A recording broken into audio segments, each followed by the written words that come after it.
بسم اللہ الرحمن الرحیم وصلی اللہ علی النبی الکریم رب اشرح لی صدری ویسر لی امری واحلل عقدۃ من لسانی یفقہوا قولی۔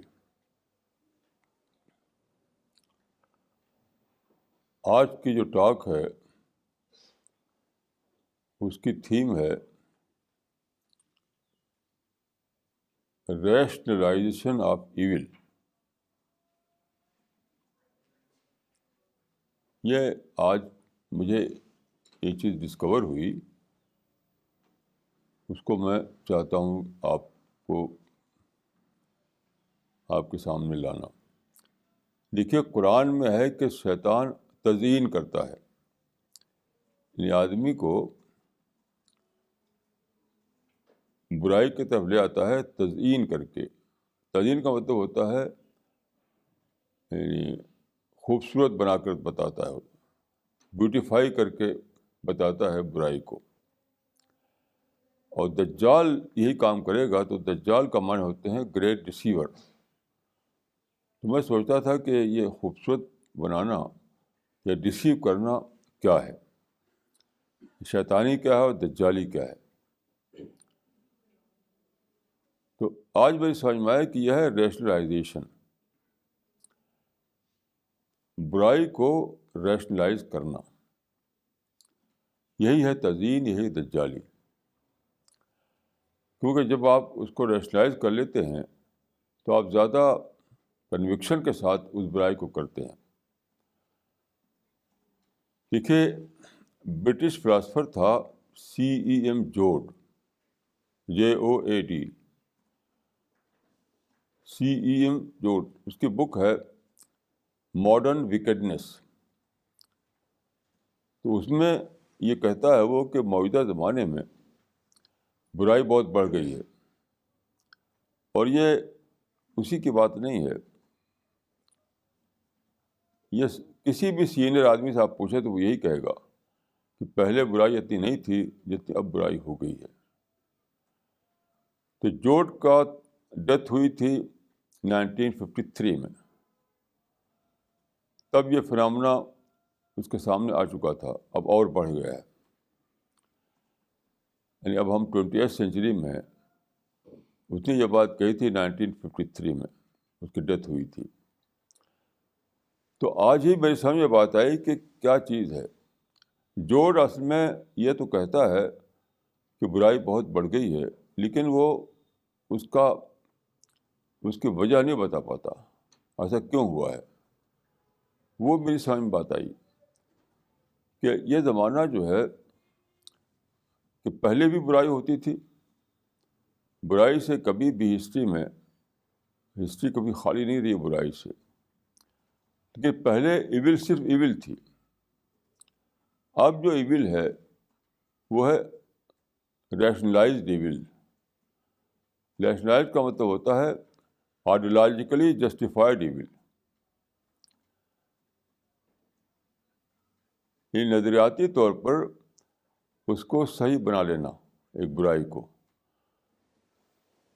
تو ہم ایک ایسے ایج میں ہیں آج جب کہ آئیڈیالوجیکلی جسٹیفائڈ ایول کا ایج ہے، اسی لیے برائی بڑھ گئی۔ اب آدمی زیادہ ڈھیٹ ہو گیا ہے، زیادہ سرکشی کے ساتھ برائی کرتا ہے۔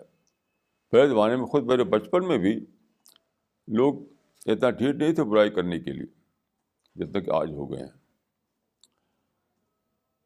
تو میں نے اس پر سوچا تو مجھے لگا کہ دو تھیوری ہیں جو سب سے زیادہ رسپانسبل ہیں اس سچویشن کو کریٹ کرنے کے لیے۔ ایک ہے تھیوری آف ایوولوشن، ایک ہے تھیوری آف اسلامک اسٹیٹ۔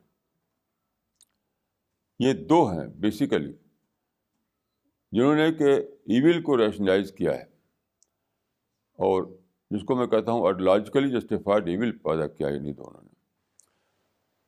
تو اس پر میں کچھ کہنا چاہوں گا۔ دیکھیے، یہ تھیوری آف ایوولوشن یا تھیوری آف آرگینک ایوولوشن جو ہے، اس کو شروع کیا ڈارون نے، برٹش سائنٹسٹ تھا چارلس ڈارون۔ تو یہ 2009 میں اس کی پیدائش کو 200 سال ہوئے ہیں. وہ 1809 میں پیدا ہوا تھا, 1809 میں. تو آج کل بہت چرچا ہے ڈارون کا, آرٹیکل چھپ رہے ہیں, سیمینار ہو رہے ہیں, اس پر بہت ہو رہا ہے ڈسکشن. تو 200 سال ہو گئے ہیں اس کے جنم کو. تو اب لیکن جو ایجوکیٹڈ کلاس ہے وہ جنرلی اس کے اندر ایکسیپٹنس مل چکا ہے, یعنی ڈارونزم تھیوری کا, یعنی تھیوری آف ایولیوشن کا. لیکن ابھی تک کوئی پروف, سائنٹیفک پروف اس کا نہیں ملا لوگوں کو. جو پروف ہے وہ بالکل ڈیوبیس پروف ہے, وہ صرف سارا کا سارا گیس ورک ہے. سب سے پہلے یہ کہا گیا تھا کہ میوٹیشن کے چینج سے نئی اسپیشیز بنتی ہیں. میوٹیشن جینیٹک, یعنی ڈارون نے بہت سارے اسپیسیمن اکٹھا کیے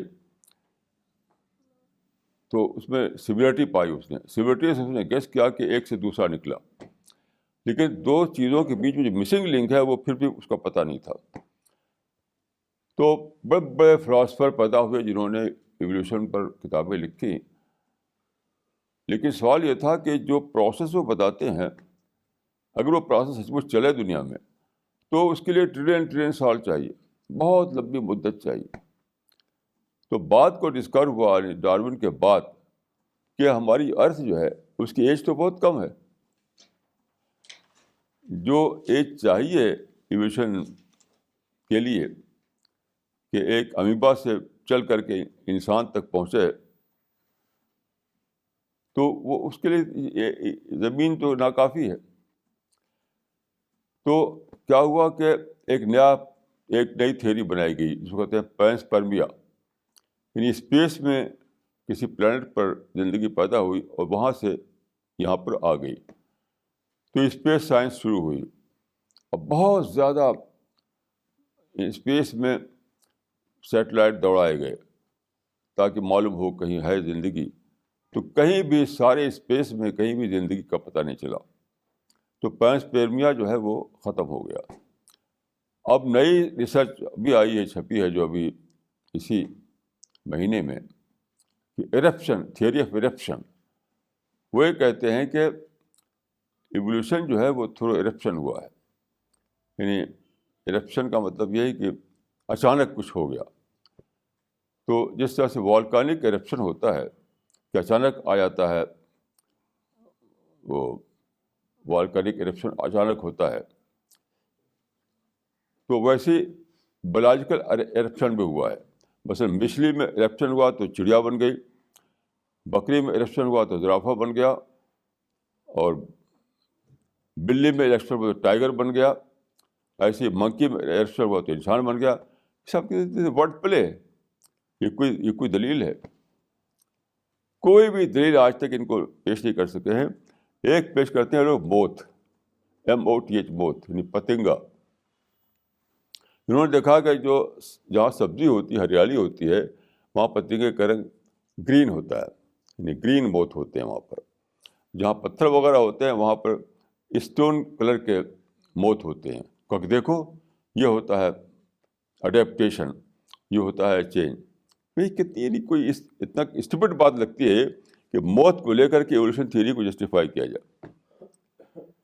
تو بہرحال یہ کچھ اس کا پروف نہیں ہوا.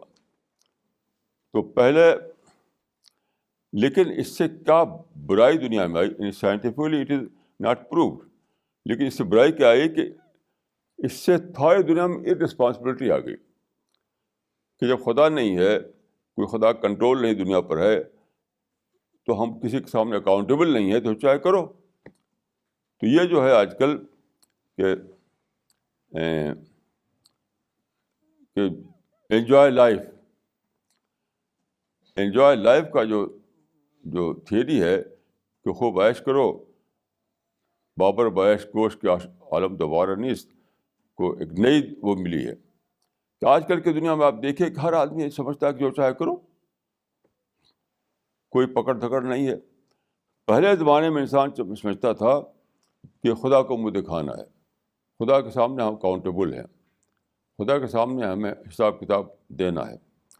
تو اس سے آدمی ایک ایک ایک چیک ہوتا رہتا تھا. اب کچھ بھی نہیں، خدا حذف ہو گیا.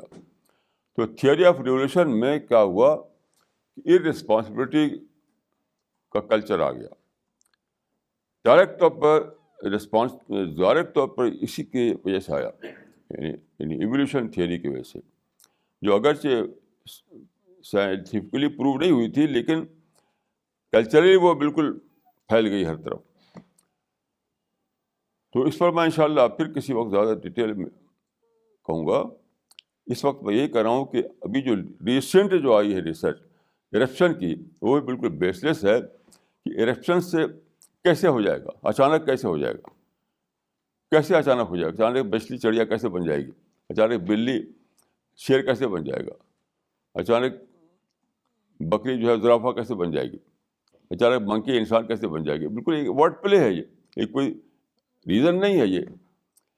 لیکن بہرحال بڑے بڑے اسکالر، بڑے بڑے پروفیسر اس پہ لگے ہوئے ہیں اور اس پہ بلین ڈالر خرچ کیے جا رہے ہیں. تو لوگ سمجھتے ہیں کہ یہ بھی کوئی بات ہے. تو بہرحال ایک تھا، یعنی یہ ایک ہے تھیوری آف ایولیوشن جو ہے، اس نے ساری دنیا میں وہ چیز پیدا کی جس کو میں کہتا ہوں یعنی ریشنلائزڈ ایول یا آئیڈیالوجیکلی جسٹیفائڈ ایول، کہ جب کوئی ہے نہیں ہمارا پکڑ دکڑ کرنے والا، ہم کسی کے آگے رسپانسبل نہیں ہیں، تو جو چاہے کرو، پیدا ہو اور مر جاؤ، بات ختم. دوسری جو چیز ہے وہ ہے یعنی تھیوری آف اسلامک اسٹیٹ. اس کے بارے میں کچھ ڈیٹیل کے ساتھ عرض کرنا چاہوں گا. آج کل کے زمانے میں سارے مسلمان ڈائریکٹ یا انڈائریکٹ اس میں آبسیشن میں ہے، اس آبسیشن میں کہ اسلامی حکومت، مسلم حکومت، اسلامک رول، یہ کمپلیٹلی بیس لیس ہے یہ بات. میں آپ سے عرض کرنا چاہتا ہوں کہ قرآن یا حدیث میں یہ کانسیپٹ ہے ہی نہیں، اسلامک اسٹیٹ کا کانسیپٹ. یہ سارا کا سارا بنا ہے عباسد پیریڈ میں، یعنی جب مسلمانوں کا امپائر بن گیا تھا. یعنی امپائر کے زمانے میں یہ سب ہوا.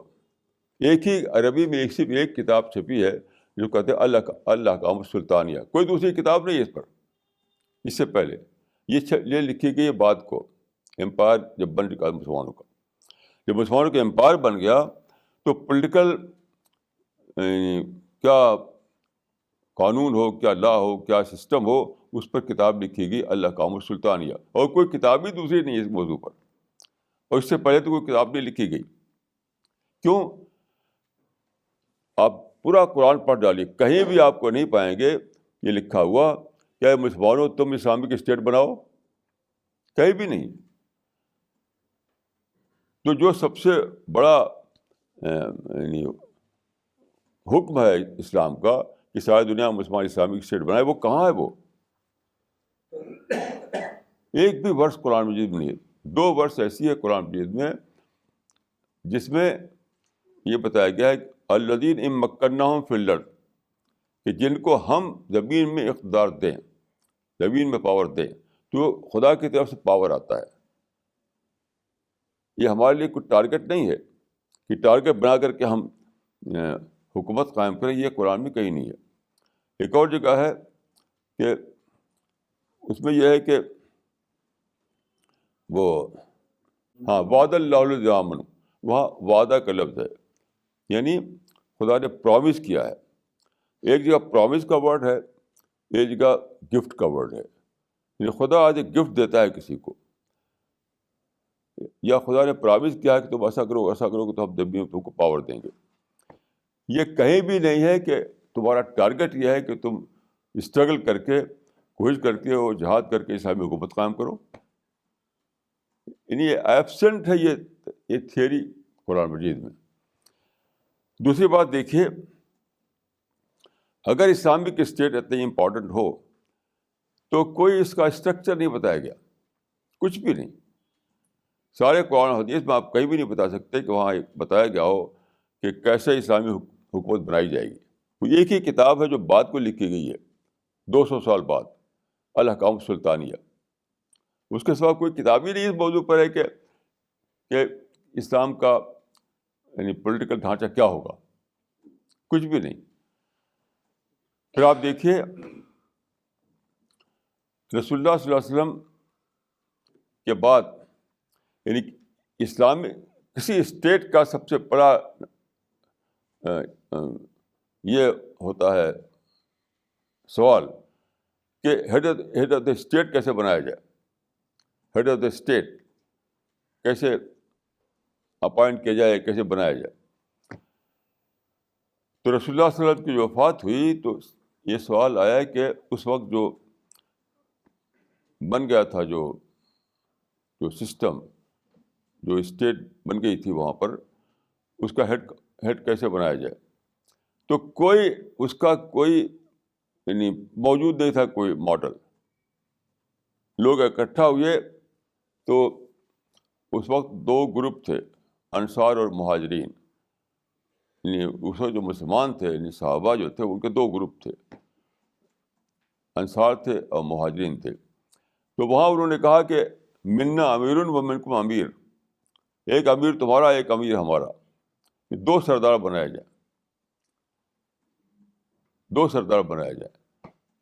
تو آخر میں یہ ہوا کہ 2 سردار بنائے گئے تو کام ہی نہیں چلے گا, تو ایک بنایا گیا ہے تو ابوبکر. تو وہ سارے عرب میں ایسا نہیں ہوتا کہ سارے ووٹنگ ہوئی تھی. وہاں ایک جگہ تھی, اس کو کہتے ہیں ثقیفہ بنی سعدہ, مدینے میں. ثقیفہ مانے ہوتے چبوترا, پلیٹ فارم. وہاں بیٹھک ہوتی تھی, پنچایت جیسے ہوتی تھی نا.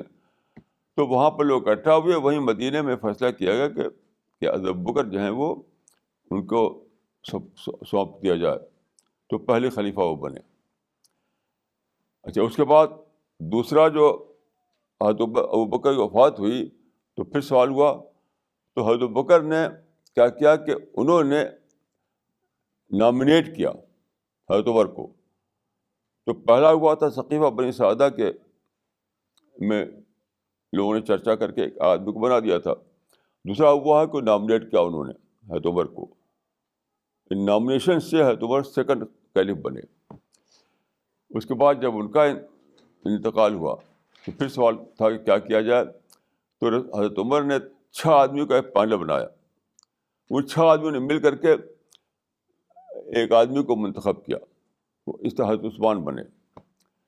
پھر حضرت عثمان کا یہ انتقال ہوا تو پھر بھی کوئی ماڈل نہیں تھا.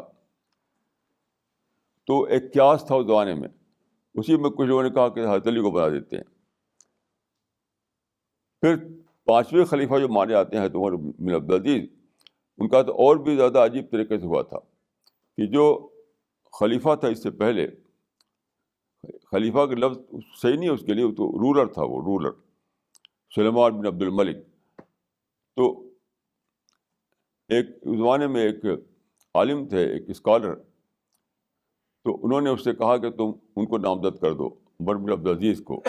تو انہوں نے لکھا ایک پیپر پر, وہ اس میں بند کیا گیا, کور میں بند کر کے وہ لائے وہاں سے. اس وقت وہ سفر میں تھا اور دمشق کی مسجد میں کھڑے ہوئے کہ دیکھو اس انویلپ میں خلیفہ کا حکم ہے, مانتے ہو کہ نہیں مانتے ہو اس کو. تو انہوں نے کہا کہ ہم مانتے ہیں. تو کھولا گیا تو معلوم ہوا کہ میرے بعد جو ہے عمر بن عبدالعزیز خلیفہ ہوں گے. اب دیکھیے 5 کا 5 پیٹرن ہے. یہ کوئی ایسا کوئی اسٹیٹ بنتا ہے کہیں؟ تو اسٹیٹ کی تھیوری نہیں اسلام میں ہے. یعنی جس کو کہتے ہیں اسلامک اسٹیٹ, اس کی کوئی تھیوری اسلام میں نہیں. اس معنی کہ جیسے سچویشن ہو ویسا ایک سسٹم بنا لو. آپ غور کیجیے کہ 5 خلیفہ مانے جاتے ہیں, 5. تو 5 کا 5 ڈھنگ سے. کیا ایسا آپ دیکھتے ہیں برٹش ڈیموکریسی میں, امریکن ڈیموکریسی میں, انڈین ڈیموکریسی میں ایسا ہو سکتا ہے کہ 5 پرائم منسٹر 5 ڈھنگ سے بنائے جائیں؟ ایک پیٹرن ہے جس پہ بنائے جاتے ہیں پرائم منسٹر. تو کوئی سسٹم ہی نہیں, کوئی سسٹم نہیں. یہاں تک کہ جو کہتے ہیں لا, کوئی سسٹم کا کوئی ایسا لا نہیں ہے جس میں ساری باتیں بتائی گئی ہوں. جیسے ہمارا کانسٹیٹیوشن ہے انڈیا میں, تو کوئی کانسٹیٹیوشن ایسا نہیں ہے اسلام میں, پولیٹیکل کانسٹیٹیوشن. مثال میں ایک آپ کو ایگزامپل دیتا ہوں کہ انٹرسٹ جس کو کہتے ہیں, سود اسلام میں حرام بتائی جاتی ہے. اس میں کنٹروورسی ہے کہ حرام کیا چیز ہے, یوزری ہے یا انٹرسٹ ہے. دے ٹو ڈفرینٹ تھنگ. ایک ہے یوزری, ایک ہے انٹرسٹ. یعنی بینک انٹرسٹ ہوتا ہے, ایک ہوتا ہے یوزری. ایک الگ مسئلہ ہے. تو حضرت عمر نے کہا کہ رسول اللہ کی وفات ہو گئی اور ربا کے احکام یعنی سود کے احکام پورے نہیں اترے. فدور ربا والریبا, تو تم ربا بھی چھوڑ دو, جو شک اس کو بھی چھوڑ دو. تو ایسے کئی سسٹم ہوتا ہے, یہ کوئی سسٹم ایسا ہوتا ہے کہ ربا بھی چھوڑ دو اور جس میں شبہ ہے اس کو بھی چھوڑ دو. تو کوئی سسٹم ہی نہیں ہے اسلام میں اسٹیٹ کا. جتنے بھی یعنی امریکن سسٹم یا برٹش سسٹم میں ایک پورا نظام ان کا ہے, کانسٹیٹیوشن ہے, لا ہے. اس معنی کہ اسلام میں نماز کا باقاعدہ ایک نظام ہے, روزہ کا, حج کا, ہر چیز کا نظام ہے. لیکن اسٹیٹ کا کوئی نظام نہیں ہے. It depends according to the situation. یا سچویشن ہو ویسا ایک سسٹم بنا لو. اس طرح سمجھتا ہوں کہ انڈیا میں جو سسٹم ہے وہ بالکل ٹھیک ہے, اسلامی سسٹم ہے.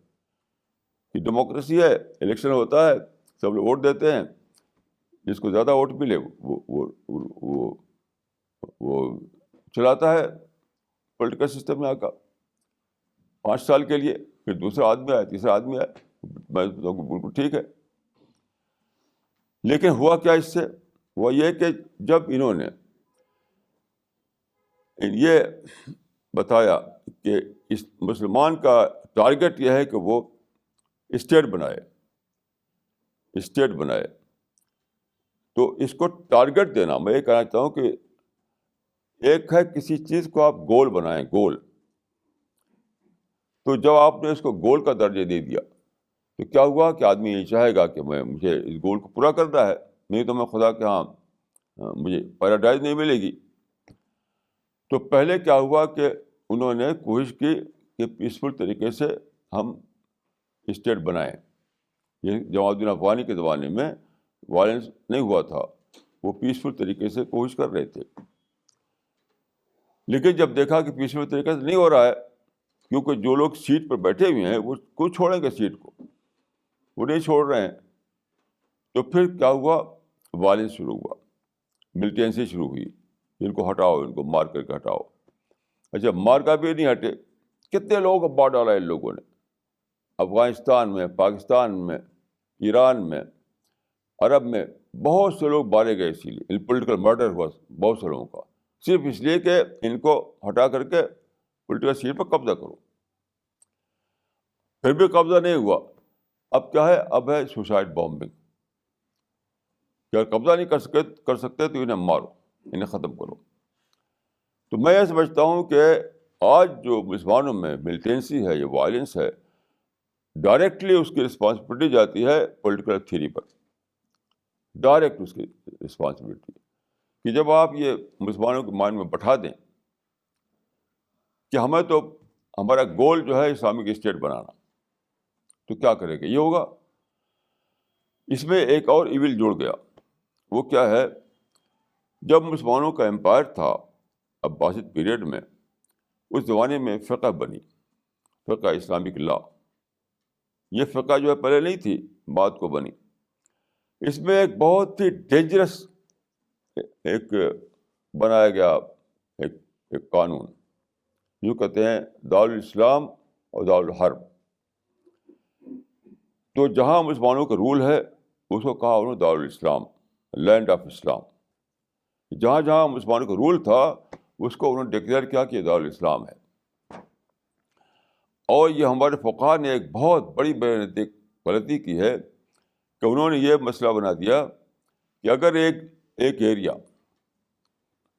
دارالاسلام بن جائے تو اور دوبارہ وہ اس کو نان مسلم لوگ کیپچر کر لیں, وہاں مسلمانوں کی حکومت نہ رہے, تو مسلمانوں کا فرض ہے کہ اس کو پھر سے دارالاسلام بنائیں. آپ سے غور کیجیے اس چیز کو. بہت ہی خطرناک یہ تھیوری ہے, بہت ہی خطرناک تھیوری ہے.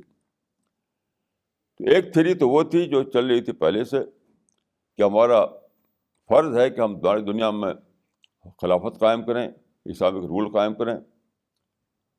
ہمارے پاس قرآن ہے، ہمارے پاس خدا کا مکمل قانون ہے، تو ہمیں رائٹ ٹو رول ہمیں حاصل ہے.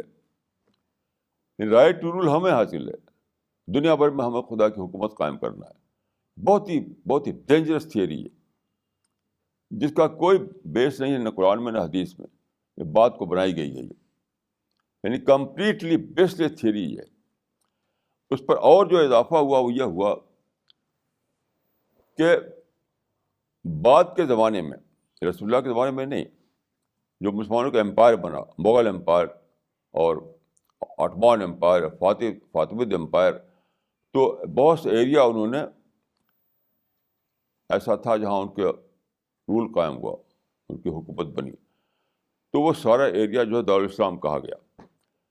اب یہ انہوں نے بنا دیا ہمارے فقہا نے یہ مسئلہ کہ جو ایریا ایک بار دارالاسلام بن جائے تو مسلمانوں پر فرض ہے کہ اگر وہ چھن جائے تو دوبارہ اس کو دارالاسلام بناؤ.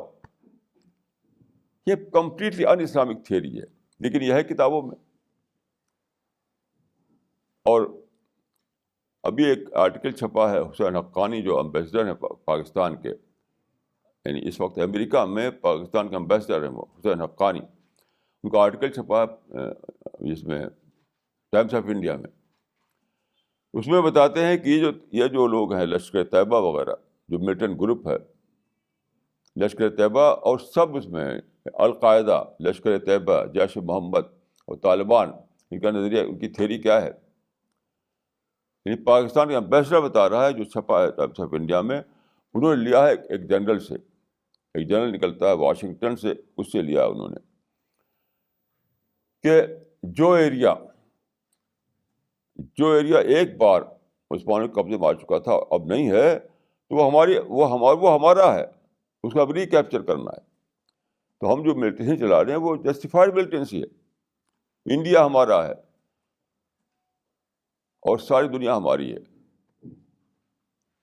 ہر ملک ماس کے مل کے خدا ہے ماس. تو یہ جو کہا تھا اقبال نے کہ چین و عرب ہمارا، ہندوستان ہمارا، مسلم وطن سارا جہاں ہمارا، اس کو عربی میں نظم کیا گیا ہے الصین لنا والعرب لنا والہند لنا والکل لنا. ایسا غور کیجیے کتنا ڈینجرس نظریہ یہ ہے. الصین لنا والعرب لنا والہند لنا والکل لنا. بس چین ہمارا ہے اور انڈیا ہمارا ہے، عرب ہمارا ہے، ساری دنیا ہماری ہے. مطلب ساری دنیا ہماری پراپرٹی ہے، ساری دنیا ہماری پولیٹیکل پراپرٹی ہے. کتنا ڈینجرس تھیوری ہے یہ کہ ساری دنیا ہماری پراپرٹی ہے. تو یہ جو ملٹنسی چل رہی ہے، آپ کیوں ایسا ہے کہ انڈیا فیل ہے، امریکہ فیل ہے؟ یہ آپ سوچیں کہ امریکہ سپر پاور ہے لیکن وہ کرش نہیں کر سکا وہ اس ملٹنسی، مسلم ملٹنسی کو. انڈیا کرش نہیں کر سکا مسلم ملٹنسی کو. کیوں؟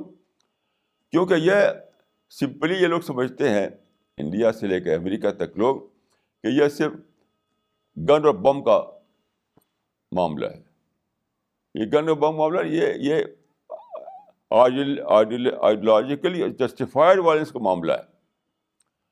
You have to find out a counter ideology. ان کے بہت ہی ڈینجرس آئیڈیالوجی ان کے مائنڈ میں ہے کہ ہم خلیفہ ہیں دنیا کے، ہمیں دنیا پر خلافت کرنے کا حق حاصل ہے، ہمیں رول کرنے کا حق حاصل ہے. اور پھر مزید یہ ہے کہ جن کنٹریز میں، جن ایریاز میں مسلم زمانے میں مسلمانوں کی رول تھا، وہ سب آج بھی ہمارا ہے. پوٹینشلی وہ دارالاسلام ہے. ہمیں رائٹ ہے کہ ہم اس کو پھر سے دارالاسلام بنائیں. یہ فقہ میں بتایا گیا ہے. تو کتنا خطرناک، کتنا ڈینجرس یہ نظریہ ہے. اس سے آئی ہے ملیٹنسی. تو ایوولوشن تھیوری میں دنیا میں ویکٹنس پیدا کی، ایویل پیدا کی، امبال بنا دیا لوگوں کو. کیونکہ دیکھیے جڑ کیا ہے؟ اکاؤنٹیبلٹی. اگر آپ اکاؤنٹیبل نہیں کسی آگے تو جو چاہے کیجیے، تو کچھ بھی کیجیے. حدیث میں آتا ہے کہ اذا لم تستحی فاصنع ما شئت، جو چاہے کرتے رہو. کوئی پکڑ دھکڑ نہیں ہے، کوئی حساب نہیں ہے، کوئی پنشمنٹ نہیں ہے، کوئی جہنم نہیں ہے، کچھ نہیں ہے. تو بہت سے بہت خدا کو یہ لوگ مانتے ہیں پرائم موور. ایک بار تو دھکا دے دیا اس نے, اپنے آپ چلا جا رہا ہے سب کچھ. تو خدا اگر صرف پرائم موور ہے اور کچھ نہیں ہے, یہ خدا قرآن میں کہا گیا خدا خالق ہے اور قیوم ہے. خالق اور قیوم ہے. خالق مانے کریٹر, قیوم مانے سسٹینر. یہ دو بڑی صفتیں قرآن کی بتائی گئی ہیں قرآن میں اللہ کی, خالق اور قیوم. یعنی خدا کریٹر بھی ہے اور وہ سسٹینر بھی ہے. یعنی آج بھی اسی کنٹرول میں ہے ساری دنیا ہے. اور پھر قرآن میں بتایا گیا ہے کہ سارے لوگ ایک دن میدان حشر میں اکٹھا ہوں گے, ان کا حساب کتاب ہوگا. تو اکاؤنٹیبلٹی اس سے جڑی ہوئی ہے. لیکن ایوولوشن تھیوری نے لوگوں کو بتا دیا کہ تم کسی کا اکاؤنٹیبل نہیں ہو, سب کچھ ایک مٹیریل پروسیس ہے اور کچھ بھی نہیں ہے. اور یہ جو تھیوری ہے, تھیوری آف اسلامک اسٹیٹ, اس نے کیا کیا کہ لوگوں کے اندر نگیٹیوٹی بھر دی. اب غور کیجیے آپ کہ کیا وجہ ہے کہ صرف مسلمان ہی ایک ایسی قوم ہے دنیا میں جو نگیٹو ہے. ایک بھی مسلمان مجھے نہیں معلوم ہماری ٹیم کے باہر. خدا کے فضل ہماری ٹیم جو ہے, ابھی کل بہت بڑی خوشی ہوئی مجھے, کل 4 بڑے جرنلسٹ آئے تھے ہمارے یہاں, ہمارے اس بلڈنگ میں جو ہم نے بنائی ہے جگہ وہاں پر. یعنی 4 بڑے جرنلسٹ دلی کے, انگلش جرنلسٹ, سب انگلش جرنلسٹ تھے سب کے سب. تو ہماری ٹیم کے لوگ وہ موجود تھے وہاں. انہوں نے کوشچن کیے, مجھے بہت ہی خوش ہوئی کہ ایک آدمی نے بہت ہی پازیٹیو جواب دیا. صرف ایک آدمی باہر کے آ گئے تھے, وہ ہماری ٹیم کے ممبر نہیں تھے, انہوں نے نگیٹو بولی. وہ ہماری ٹیم کے ممبر نہیں تھے, وہ ٹیم کے جو ممبر وہاں پہ تھے وہ کافی تھے وہاں پر موجود, سب کے سب خدا پھر سے پازیٹیو بولے. ایک بھی نگیٹو بولی کوئی نہیں بولا. تو ٹیم کے باہر جو دنیا ہے سب کے سب نگیٹو کیوں ہیں؟ کیوں نگیٹو ہیں؟ اس لیے نگیٹو ہے کہ ہم سمجھتے ہیں کہ دنیا میں ہمیں ڈومینیٹ کرنا چاہیے, ہمیں رول کرنا چاہیے. رول کر رہے ہیں دوسرے لوگ. جب یہ تھیوری ہو تو آپ کے اندر کیا آئے گا؟ آپ کے اندر مالش آئے گی, آپ کا جلن آئے گا, آپ کا ریونج آئے گا, آپ کا انگر آئے گا, غصہ آئے گا, نگیٹو تھاٹ آئے گا آپ کو. تو دنیا بھر کے مسلمان کانشیسلی یا انکانشیسلی اسی میں جی رہے ہیں. دنیا تو ہماری ہے, الصین لنا والعرب لنا والہند لنا والکل لنا. چین و عرب ہمارا, ہندوستان ہمارا, مسلم ہے وطن ہے, سارا جہاں ہمارا. بالکل ایبسرڈ بات ہے یہ. یعنی خدا کو انسان سے کوئی مطلب نہیں ہے, تمہیں سے مطلب ہے.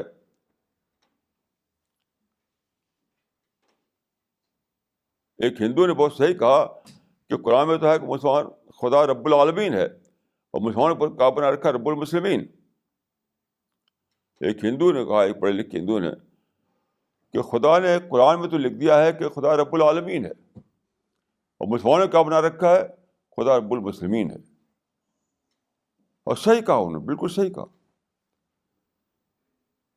یہ جو تھیوری ہے اس سے سیلف رائچوسنس آتا ہے, اس سے آرگنس آتا ہے, اس سے ایگوئزم آتا ہے, اس سے سپیریٹی آتی ہے, سپیریٹی آتی ہے اس سے کہ ہم ہیں خلیفہ, ہم رائٹ ٹو رول ہمیں حاصل ہے. تو جب دیکھیں کہ دوسرے لوگ ڈومینیٹ کر رہے ہیں, دوسرے رول کر رہے ہیں, تو ظاہر ہے کہ ہم کو غصہ آئے گا. تو وہی مسلمانوں کی وہی جو سائیکالوجی بن گئی ہے کہ آپ کے گھر میں کوئی قبضہ کر لے تو آپ کیا کریں گے؟ بلکہ آپ گئے ہوئے تھے کہیں, واپس لوٹے تو وہاں کچھ قبضہ کر رکھا تھا, تو آپ کو غصہ آئے گا, آپ ریونج لینا چاہیں گے, اس کو نکال کے باہر کرنا چاہیں گے. تو مسلمانوں کی ٹینڈنسی بن گئی ہے کہ جو کچھ دوسرے لوگ جو کچھ ہیں وہ سب یوزر پر ہیں. اس سے زیادہ فالس آئیڈیالوجی کوئی نہیں ہو سکتی. خدا نے سارے انسانوں کو پیدا کیا ہے. آپ دیکھیے, آپ قرآن کو پڑھیے, سارے قرآن میں خدا انسان کی بولی بولتا ہے, یا ایھا الانسان, یا ایھا الانسان, یا ایھا الانسان. یعنی خدا ایڈریس کر رہا ہے دنیا کو ایھا، انسان کے بتا کر کے کہ تم انسان ہو. تو اس کو معنی کیا ہے کہ دنیا خدا کے نزدیک دارالانسان ہے، نہ دارالکفر ہے، نہ دارالاسلام ہے، نہ دارالحرب ہے. یہ سب بنائی ہوئی ٹرم ہے. یاد رکھیے جو ٹرم ہے یہ نہ قرآن میں نہ حدیث میں، یہ بات کو بنائے گئے ہیں. یہ قرآن میں دارالحرب نہیں ہے، دارالاسلام بھی نہیں ہے، کچھ بھی، دارالکفر بھی نہیں، کچھ بھی نہیں ہے. یہ سب بات کو فقہ میں بنے ہیں، بہت بات کو. تو خدا کے نزدیک ساری دنیا دارالانسان ہے. ایسے سب کے سب خدا کے بنائے ہوئے ہیں، الخلق آل اللہ. لیکن مسلمانوں میں ایسے تھیوری بنائی گئی، ایسے نظریے بنائے گئے، ایسی آئیڈیالوجی ڈیولپ ہوئی کہ ہم دنیا کے خلیفہ ہیں، تو ہم رولر ہیں دنیا کے، ہمیں حق ہے کہ دنیا میں رول کریں. اس سے مسلمانوں کے اندر سپیریٹی کمپلیکس آیا، دوسروں کو کم سمجھنے لگے. یہ ہمارا مشن ہے کہ مسلمانوں کو اس آبسیشن سے نکالیں، اس فالس آبسیشن سے نکالیں. بلا شبہ یہ دجالی ہے. پہلے زمانے میں جو ایول تھا وہ ریشنائز ایول نہیں ہوا کرتا تھا. کسی نے اس کے اندر کوئی خواہش ابھری، کوئی اس کے اندر جذبہ پیدا ہوا، اسے ایک برائی کر ڈالی. اب کیا ہے کہ اب جو ہے ریشنائز ایول کا زمانہ، ریشنائزیشن کر کے ایول کرنا. اسی کو میں کہہ رہا ہوں کہ آئیڈیالوجیکلی جسٹیفائڈ ایول کا زمانہ یہ ہے. تو مجھے یہ دو سب سے بڑی ایول دکھائی دیتے ہیں اس زمانے میں، تھیوری آف ایولیوشن اور تھیوری آف اسلامک اسٹیٹ. کوئی آدمی کہے گا دو کو برابر کر دیا آپ نے، لیکن میں کیا کروں؟ جب قرآن و حدیث میں اس کی اصل موجود نہ ہو تو میں اسی کو وہی درجہ دوں گا، وہی درجہ دوں گا اس کو. تھیوری آف ایولیوشن جو ہے وہ سائنس سے پروو نہیں ہوتی، ایسی تھیوری آف اسٹیٹ جو ہے وہ بھی قرآن حدیث سے پروو نہیں ہوتی. دونوں ہی کا ایک ہی معاملہ ہے اس معاملے میں. تو آج کل آپ دیکھیے کہ اتنا زیادہ ساری دنیا میں ٹیررزم کا شور مچا ہوا ہے، اور لوگ ٹریلین ڈالر خرچ کر رہے ہیں اس کو ختم کرنے کے لیے. ختم نہیں ہو رہی، کیونکہ جب تک آپ ان کی آئیڈیالوجی کو نہ توڑیں تب تک آپ کچھ نہیں کر سکتے. وہ سمجھتے ہیں کہ ہم جو کر رہے ہیں وہ ٹھیک کر رہے ہیں، وہ کر رہے ہیں ٹھیک کر رہے ہیں. تو you have to evolve a counter ideology. وہ آئیڈیالوجی ہم دنیا کے سامنے پیش کر رہے ہیں. وہ آئیڈیالوجی یہ ہے کہ دونوں کے بارے میں ہماری ایک ہی رائے ہے کہ تھیوری آف ایولیوشن جو بالکل بیس لیس تھیوری ہے، وہ اس کا کوئی سائنٹیفک بیسس نہیں ہے. اور اسی طرح تھیوری آف اسلامک اسٹیٹ جو وہ بھی بیس لیس تھیوری ہے، نہ قرآن میں نہ حدیث میں. قرآن میں دیکھیے بتایا گیا ہے وما خلقت الجن والانس الا لیعبدون، یعنی خدا نے انسان کو کیوں پیدا کیا؟ صرف ایک کام کے لیے، وہ ہے عبادت. عبادت کا معنی لکھے ہیں لوگوں نے معرفت. وما خلقت الجن والانس الا لیعبدون معنی لیعرفوننی، مجھے پہچانے. میں سمجھتا ہوں کہ انسان کا سب سے بڑا جو کام ہے انسان کا، وہ ہے خدا کو ڈسکور کرنا، خدا کو ریئلائز کرنا، خدا کی معرفت حاصل کرنا. یہ جو ڈسکوری ہے اس سے ایک زندگی بنتی ہے، اس سے ایک سوچ بنتی ہے، اس سے ایک بیہیویئر بنتا ہے، اس سے ایک لائف اسٹائل بنتا ہے. وہ ہے اصل کام. یعنی معرفت خدا کی حاصل کرنے کے بعد آپ کے اندر جو سوچ آئے، جو بیہیویئر آپ کو پیدا ہو، جو آپ کے اندر جو جو جو جو لائف اسٹائل بنے، جو مورل ویلیوز آپ کے اندر آئے، اسی کا نام وہی اصل اسلام ہے. باقی جہاں تک پولیٹیکل یعنی اس کی بات ہے پولیٹیکل سسٹم کی، اٹ ڈپینڈز اپان سچویشن. حدیث میں آتا ہے دیکھیے کما تکونون کذالک یولوا علیکم، کما تکونون کذالک یولوا علیکم. اس کا ٹرانسلیشن یہ ہے کہ تم جیسے ہوگے ویسے تمہارے رولر ہوں گے. یعنی جیسے رولر جیسے جیسے جیسے جیسے جیسے لوگ ویسے رولر. تو مطلب ہے کہ کسی سوسائٹی میں جس قسم کے لوگ ہوں گے وہ اپنے مشورے سے, اپنے یعنی رائے سے, یعنی جو آج کل ڈیموکریسی کہا جاتا ہے, کوئی ڈیموکریسی جو ہے بیسٹ پیٹرن ہے حکومت بنانے کا. سوسائٹی میں میرا ماننا صرف یہ ہے کہ فیئر اینڈ فری الیکشن ہونا چاہیے بس. ہر سوسائٹی میں فیئر اور فری الیکشن ہو بس. اس کے بعد جو سسٹم بنے گا وہ اسلامی سسٹم ہے.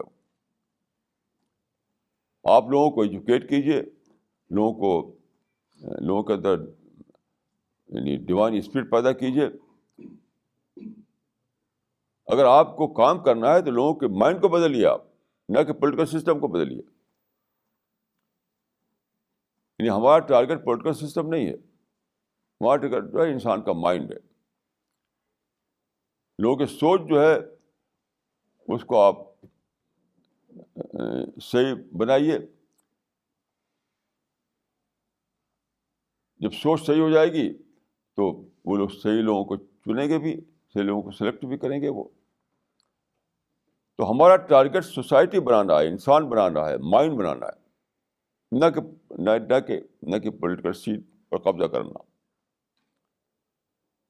تو میں یہ کہوں گا کہ جہاں تک پولیٹیکل سسٹم کی بات ہے وہ رہے گا ڈیموکریٹک پروسیس کے اوپر رہے گا. وہ ہم کام کریں گے. اسلام کا مقصد یہ ہے کہ انسان پر کام کیا جائے, انسان کو ٹارگیٹ بنایا جائے. اور جہاں تک تعلق ہے سوسائٹی کا, سسٹم کا, اس کو ڈیموکریٹک پروسیس کے حوالے کر دیا جائے. صرف ایک ہی کنڈیشن ہوگی کہ وہاں پر جو الیکشن ہوگا وہ فیئر اور فری ہو. منی پاور, مسل پاور, یہ سب کا کوئی دخل اس میں نہ ہو, ریگنگ نہ ہو. تو ہم جس چیز کے خلاف ہیں وہ ہے کہ ریگنگ نہ ہو, مسل پاور نہ استعمال کیا جائے, منی پاور نہ استعمال کیا جائے. بالکل فری الیکشن ہو, فیئر الیکشن ہو. جو لوگ جیتے ہیں وہ رول کریں 5 سال تک. یہی اسلام ہے. اسلام کا کوئی الگ سے انوکھا سسٹم نہیں ہے. یعنی اسلام کا ویلیو سسٹم ضرور ہے, ویلیو سسٹم. اسلامک ویلیوز آپ لوگوں کو انکلکیٹ کریں گے.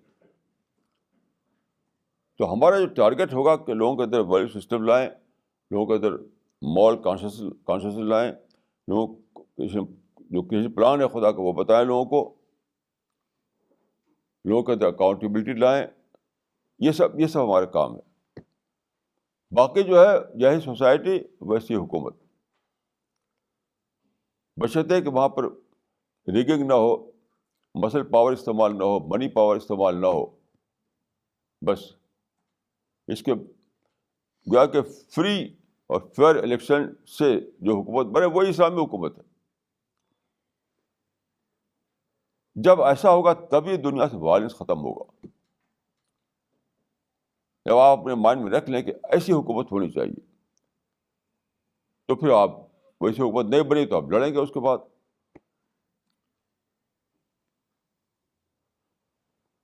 تو یہ آج میری سمجھ میں آیا کہ یہ جو قرآن میں کہا گیا ہے کہ قرآن یہ بتایا گیا کہ شیطان تزیین کے ذریعے انسان کو بہکاتا ہے. تزیین یعنی بیوٹیفیکیشن کرتا ہے, بیوٹیفائی کرتا ہے برائی کو.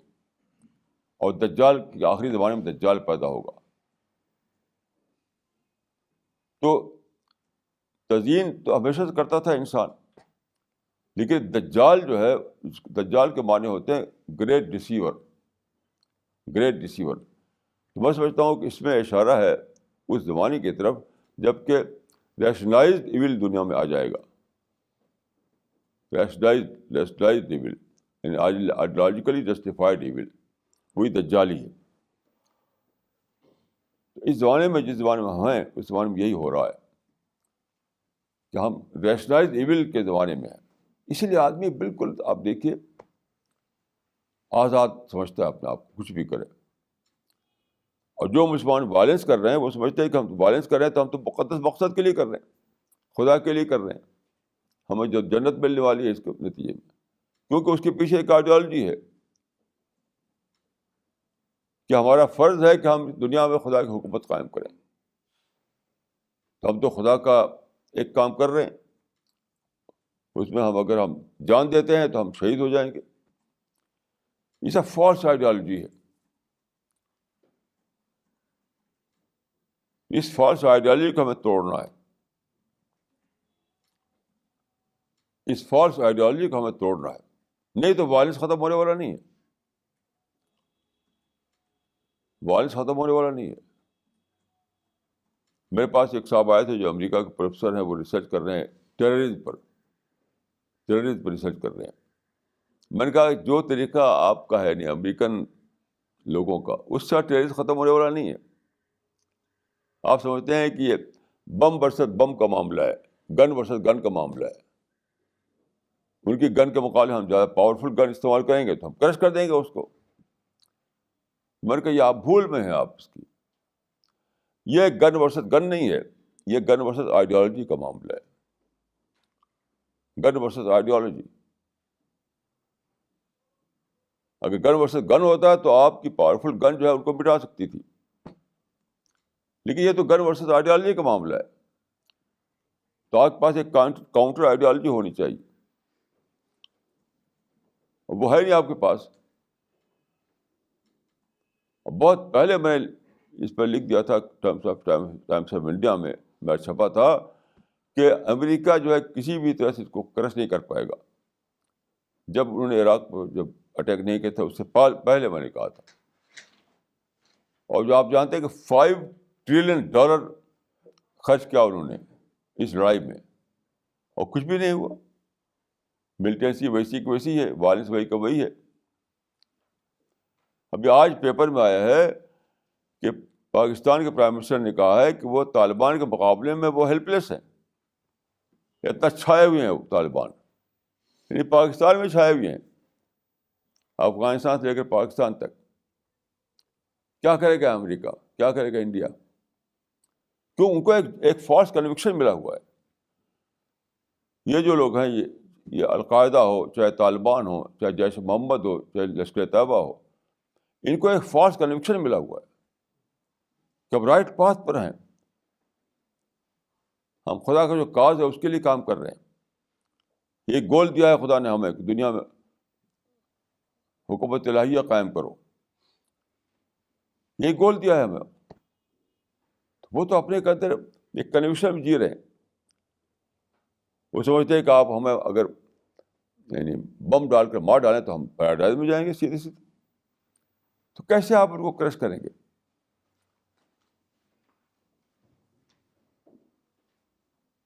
لیکن یعنی میں سمجھتا ہوں کہ دنیا میں یہی ہماری ایک ٹیم ہے جو اس بات کو سمجھتی ہے اور اس کام کر رہی ہے. اور سب لوگ جو ہے, چاہے کوئی گورنمنٹیں ہوں, چاہے بڑے بڑے سپر پاورس ہوں, یا بڑے بڑی آرگنائزیشنس ہوں, کسی کو پتہ ہی نہیں کہ اصل مسئلہ کہاں ہے. یعنی فیل ہو رہے ہیں وہ اپنی کوشش میں, تب بھی ری ایسس نہیں کرتے, تب بھی ریوائز نہیں کرتے کہ ہم کہاں یعنی ہماری فیلئر کا سبب کہاں ہے.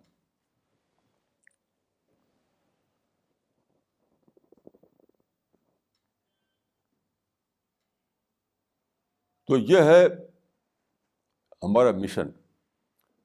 ہم چاہتے ہیں کہ یہ جو ریشنائزڈ ایول ہے اس کو ختم کریں, اسے کاؤنٹر کریں ایک آئیڈیالوجی دوسری دے کر کے. یہ ہمارا مشن ہے, اسی لیے ہم کام کر رہے ہیں. اور مجھے بہت خوشی ہے کل کے تجربے کے بعد, جیسے کہ میں نے عرض کیا کہ کل ہمارے آئے تھے 4 انگلش جرنلسٹ, تو ہماری ٹیم کے لوگ وہاں تھے. تو بہت سے کوشچن انہوں نے کیے اسلام کے بارے میں. وہ آئے تھے اسلام کے بارے میں سمجھنے کے لیے. وہ سب چاروں کے چاروں ہندو لوگ تھے, اسلام غرب جاننا چاہتے تھے. وہ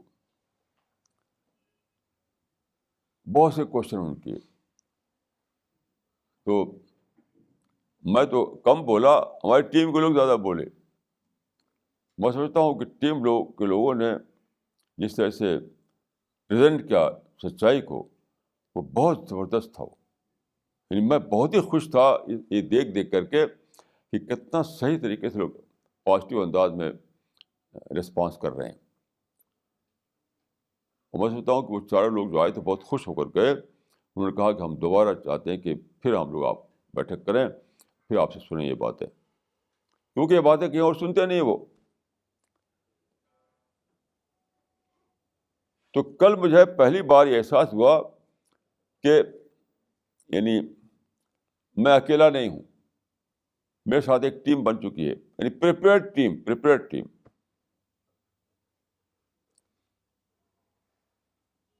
یہ بہت کل مجھے ایک ڈسکوری ہوئی. میں اکثر اس میں احساس میں جیتا تھا کہ میں اکیلا ہوں, نہیں, ایک پریپیئرڈ ٹیم بن چکی ہے. ابھی خدا کے فضل سے ہمارے 4 آدمی گئے ہیں وہاں پر, یروشلم گئے ہیں, وہاں book fair, international book fair میں کتابیں لے کر کے. اور میں سمجھتا ہوں کہ خدا ہمارے ساتھ ہے. یعنی کل کیا ہوا, جو یہ لوگ گئے ہیں, تو جب دلی ایئرپورٹ پہ لوگ گئے تو کتابوں کا بنڈل, قرآن کے جو چھپا ہے یہاں سے قرآن, اس کا بنڈل تو 16 کلو زیادہ تھا ان کا جو ویٹ جو الاؤڈ تھا 4 آدمیوں کے اوپر, اس سے 16 کلو زیادہ تھا ان کا بنڈل. تو اس نے الاؤ کر دیا, اس نے کوئی زیادہ چارج نہیں لیا, ایکسس چارج نہیں لیا اس نے. 16 کلو بہت ہوتا ہے, آپ غور کیجیے. اس نے الاؤ کر دیا. ایسا لگتا ہے کہ اللہ تعالیٰ نے لوگوں کے دلوں میں ڈال رکھا ہے. ابھی میں دلی میں ایک اسکول ہے جس میں سب کے سب ہندو لوگ پڑھتے ہیں, وہاں میرا اسلام پہ لیکچر تھا. تو لیکچر کے بعد میں دیکھا کہ سارے جو اسٹوڈنٹ ہے وہ کہہ رہے قرآن ہم کو دو, قرآن دو ہم کو. وہ سب ہندو لوگ تھے وہ. تو جہاں بھی ہمارے لوگ جاتے ہیں, یعنی جہاں اسٹال لگاتے ہیں یا کچھ بھی کرتے ہیں, تو ایسا لگتا ہے جیسے دھوم مچی ہوئی ہے اس بات کی کہ لا ہمیں اسلام بتاؤ کیا ہے. تو اللہ تعالیٰ نے لوگوں کے دلوں میں ڈال رکھا ہے. اور اب یہ مزید یہ خوشی مجھے ہوئی کہ ہمارے اب اللہ تعالیٰ نے ایک ٹیم تیار کر دی ہے, ایک ٹیم جو پوری طرح سے جان چکی ہے کہ اسلام کیا ہے, اس کی آئیڈیالوجی کیا ہے, پازیٹیو تھنکنگ کیا ہے, خدا کا کریشن پلان کیا ہے, پوری طرح جان چکی ہے کانشیسلی, اور اس قابل ہے کہ لوگوں کو بتا سکے وہ.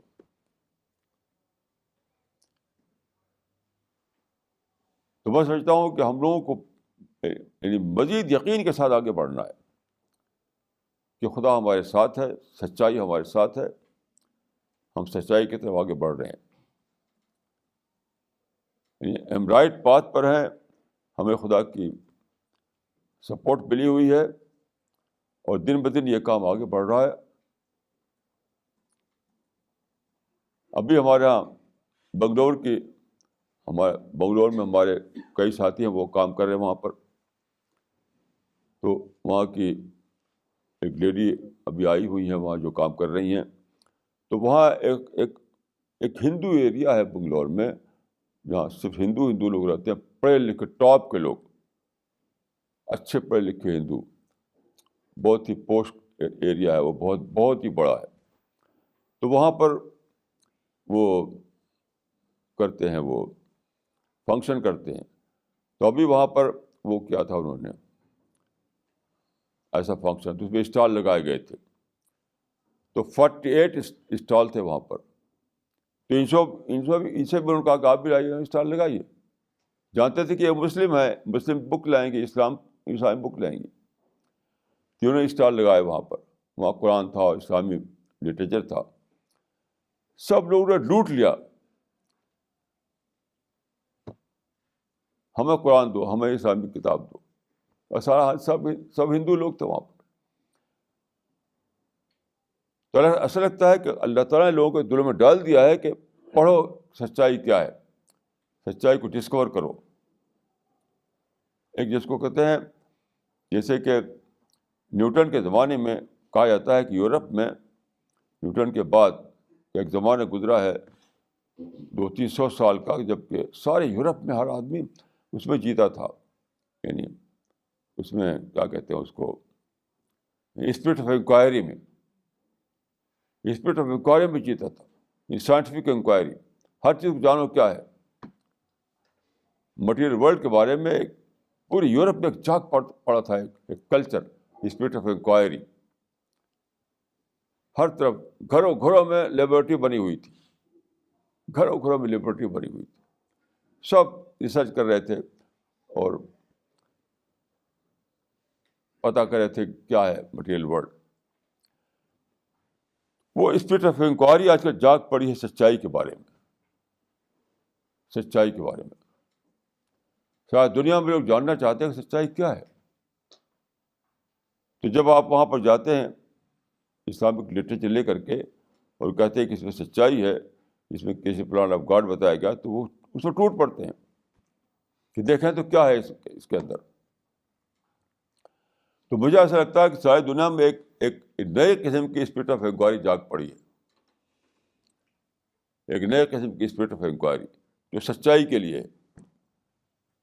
پہلے جو تھی اسپرٹ آف انکوائری یورپ میں، وہ تو مٹیریل ورلڈ کو ڈسکور کرنے کے لیے تھی کہ پانی سے اسٹیم کیسے بنائیں، پیٹرول سے ہوائی جہاز کیسے اڑائیں، لوہے سے انجن کیسے بنائیں، یہ سب تھا. اب جو آئی ہے اسپرٹ آف انکوائری، وہ سچائی کے لیے ہے. سچائی کیا ہے، سچائی کیا ہے، سچائی کیا ہے، اس کو جانو. تو اس معنی ہے کہ یعنی جس جو زمانہ ہمیں ملا ہے، بہت ہی فیوریبل زمانہ ہے.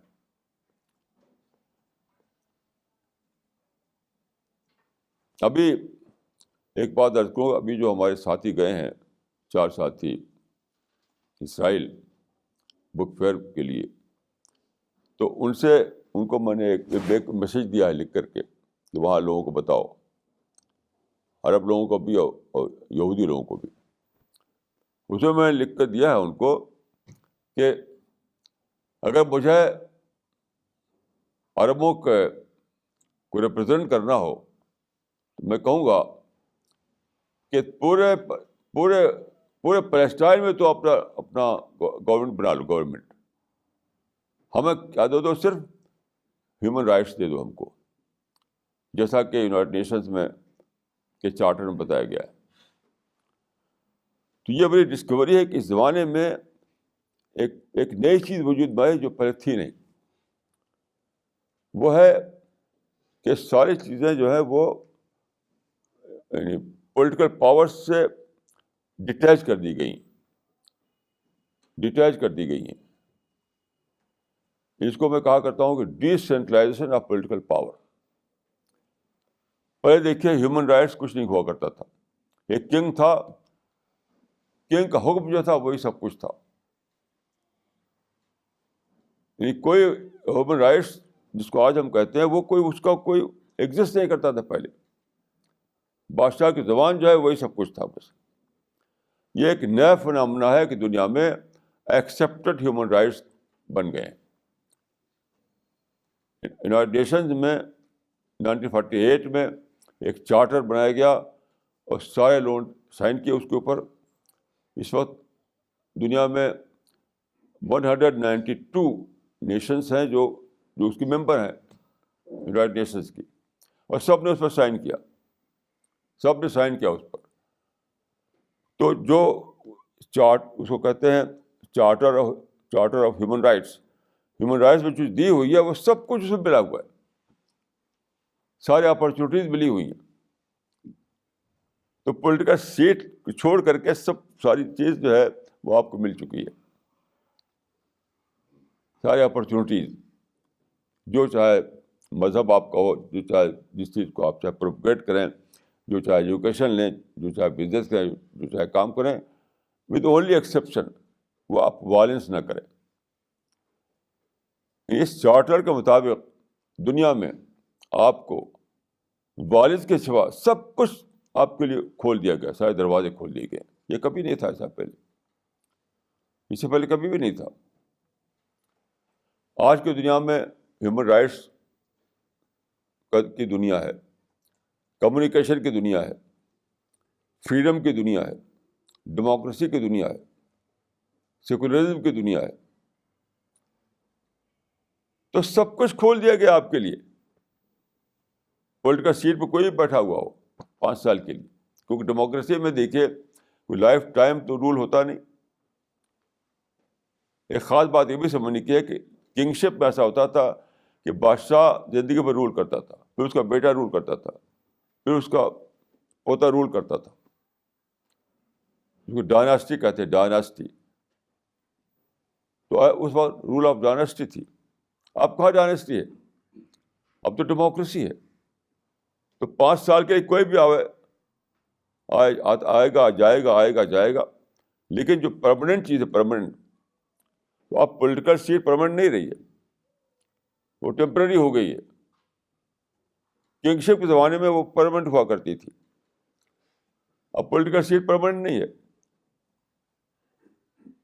کبھی مسٹر اے آئے، کبھی مسٹر بی، کبھی مسٹر سی، 5 سال کے لیے. لیکن جو پرماننٹ چیز ہے وہ ہیومن رائٹس ہیں، وہ کمیونیکیشن ہے، وہ فریڈم ہے، وہ اپرچونیٹیز ہیں، وہ آپ کو پرماننٹلی حاصل ہیں. تو میں نے کہا ان لوگوں کو بتائیے کہ کیوں لڑ رہے ہو خام خواہ. عربوں کو بتائیے کیوں خام خواہ لڑ رہے ہو. سب چیز تم کو ملا ہوا ہے آلریڈی. پولیٹیکل سیٹ پہ کوئی بیٹھا رہے. جیسے انڈیا میں ہم کوئی پولیٹیکل سیٹ ہم کو نہیں ملی ہوئی ہے، بس لوگ سارا انڈیا ہم کو ملا ہوا ہے، ہم کام کر رہے ہیں. یعنی ہمیں یہاں کوئی پولیٹیکل سیٹ نہیں ملی ہوئی ہے. مجھے آفر بھی دیا گیا، میں نے آفر قبول نہیں کیا، اس کو ایکسیپٹ نہیں کیا آفر کو. بھائی پولیٹیکل سیٹ کی ضرورت ہی کیا ہے؟ ساری اپرچونیٹیز ہمارے لیے ہیں. سارے انڈیا میں ہم کام کر رہے ہیں، ساری دنیا میں ہم کام کر رہے ہیں. تو یہ تو greater than the state, greater than the government. یہ میں نے میسیج دیا وہاں پر. کاش مسلمانوں کی سمجھ میں آ جائے کہ نیا زمانہ جو ہے وہ اپرچونیٹیز کا زمانہ ہے، اور کوئی رکاوٹ نہیں دنیا میں ہے. وائلنس چھوڑ دو اور سب دنیا تمہاری ہے. وائلنس چھوڑ دو اور سب دنیا تمہاری ہے. یہی بات ہمارا یہی مشن ہے، یہی ہم سب لوگوں کو بتانا چاہتے ہیں. اقول قولی ھذا واستغفر اللہ لی ولکم اجمعین.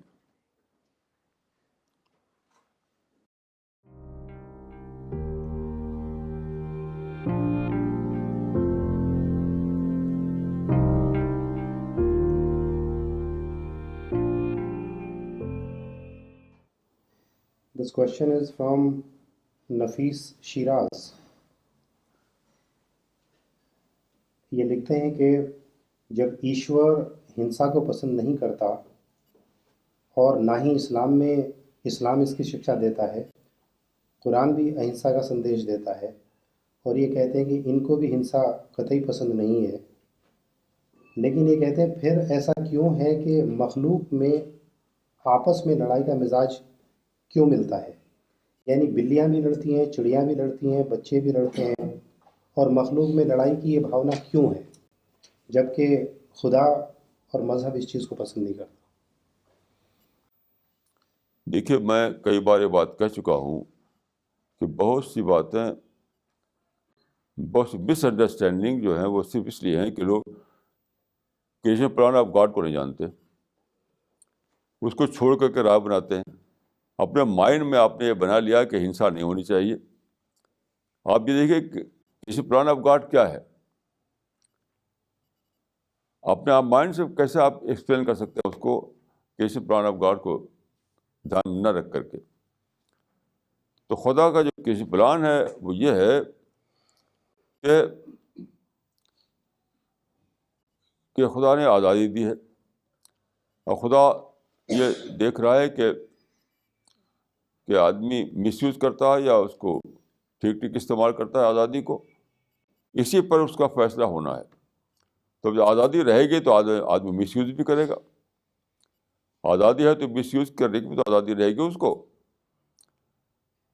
تو انسانوں میں جو یہ ہے ہنسا، وہ آزادی کو مس یوز کرنے کا فنامنا ہے، اور یہ رہے گا کیونکہ وہ کسی پلان میں اپنے آپ شامل ہے. خدا نے آزادی دی ہے اس لیے کہ تاکہ جانچے. جب جانچنا ہے تو آزادی دینی پڑے گی. اسٹوڈنٹ کا ہاتھ پاؤں باندھ دیں آپ تو کیا وہ ٹیسٹ دے سکتا ہے اپنا؟ باقی جو آپ نے جانوروں کے بارے میں کہا تو آپ نے صحیح نہیں کہا. جانور بہت لمیٹڈ حد تک اس کا لڑائی ہوتی ہے آپس میں. وہ نہیں کہ first world war second world war کبھی نہیں جانور میں ہوئی ہے. وہ چھین جھپٹ اس کو چھین جھپٹ کہہ سکتے ہیں. جانوروں میں ایسی لڑائی کہاں ہوتی ہے؟ وہ تو ایک بلی کو ایک ٹکڑا مل گیا، دوسرا بلی اسے چھیننا چاہے گی. چھین جھپٹ جس کو کہہ سکتے ہیں آپ. لڑائی نہیں ہوئی کبھی بھی. لڑائی ایک آرگنائزڈ بیٹل کا نام ہے. ایک بیٹل کو آرگنائز کرنا، جیسے فرسٹ ورلڈ وار تھی، سیکنڈ ورلڈ وار تھی. تو جانوروں میں بات نہیں ہے. وہ جانوروں کا آپ جانتے ہیں کہ صرف دو ہی کنسرن ہے، سیکورٹی اور فوڈ، بس. کوئی تیسرا کنسرن کا ہے نہیں. تو سیکورٹی کو اپنے کو بچانے کے لیے وہ کہیں اٹیک کرتے ہیں کسی کو، جب سمجھتے ہیں کہ یہ میرے لیے یہ وہ بن رہا ہے، سیکورٹی رسک بن رہا ہے. یا کھانا ہے، کوئی فوڈ مل گیا کسی کو، دوسرا بھی چھیننا چاہے گا تو اس میں آپ چھین جھپٹ کچھ ہوتی ہے. ہاں، جانوروں میں یہ بات نہیں ہے جو آپ نے فرمایا. انسانوں میں ضرور ہے، کیونکہ انسانوں کو ٹیسٹ پر رکھا گیا ہے اور آزادی دی گئی ہے. تو آزادی جو ہے تو مس یوز کی آزادی بھی رہے گی. نہیں تو پھر نہیں تو ٹیسٹ کا مطلب بھی کچھ نہیں ہوا. ٹیسٹ کا مطلب بھی نہیں کچھ نہیں بنتا پھر. Next question is from Munsif Kamali. He says that last year he got an invitation from his friend who wanted him to join in an anti-Valentine Day protest. He told that friend of his that he doesn't believe in crowd pulling or such kind of protests. Hearing this, his friend quoted that on the occasion of Hajjatul Wida, Prophet also addressed a huge crowd. Having heard this, he became quite perplexed. He would like to know what is the correct perspective. یہ تو بالکل childish reasoning ہے یہ. دیکھیے آپ کو جو انہوں نے کہا تھا تو وہ پروٹیسٹ کرنے کے لیے تھا. پرافٹ نے کب پروٹیسٹ کیا؟ یہ بھی ایک چھوٹا سا کراؤڈ ہے جس کو ہم ایڈریس کر رہے ہیں. کئی لوگوں کو اکٹھا کر کے کئی لوگ اکٹھا ہو جائیں وہاں پر کو ایڈریس کرنا ایک الگ چیز ہے. پروٹیسٹ کرنا ایک الگ چیز ہے بالکل. پرافٹ کا طریقہ پروٹیسٹ کرنے کا نہیں ہے. جو پروٹیسٹ آپ کرتے ہیں کس کے خلاف؟ کسی سسٹم کے خلاف. تو سسٹم از نتھنگ. سسٹم تو کچھ اس کا اپنا الگ سے کوئی ایگزسٹنس نہیں ہے. ایگزسٹنس تو انسان کا ہے. یعنی کس کے خلاف آپ پروٹیسٹ کر رہے ہیں؟ وہ تو کوئی بھی نہیں وہاں پر ہے. تو لیڈری ہے، میڈیا میں چھپنا ہے. آپ اگر اس کے خلاف ہیں تو آپ لوگوں کو سمجھائیے، لوگوں کو ایجوکیٹ کیجیے، لوگوں کو بتائیے کہ یہ جو ہے لائف اسٹائل غلط ہے، اس سے تباہی آتی ہے. تو لوگ انسان کو تو نہیں سمجھاتے اور پروٹیسٹ کرتے ہیں. تو حجۃ الوداع جو ہے کوئی پروٹیسٹ کا کراؤڈ نہیں تھا. وہ کراؤڈ بھی کہنا غلط ہے. وہ تھا یعنی عبادت کے لیے اکٹھا ہوئے تھے لوگ. کانگریگیشنل پیریڈ تھی. وہ حج میں جو اکٹھا ہوئے تھے وہ کانگریگیشنل پیریڈ تھی. وہاں پہ آپ نے ایڈریس کیا.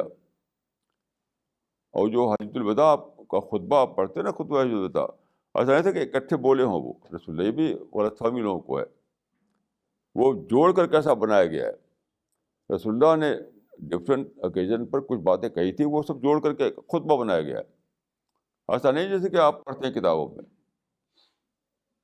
یا لاؤڈ اسپیکر آپ تقریر کر رہے ہیں پھر کر کے.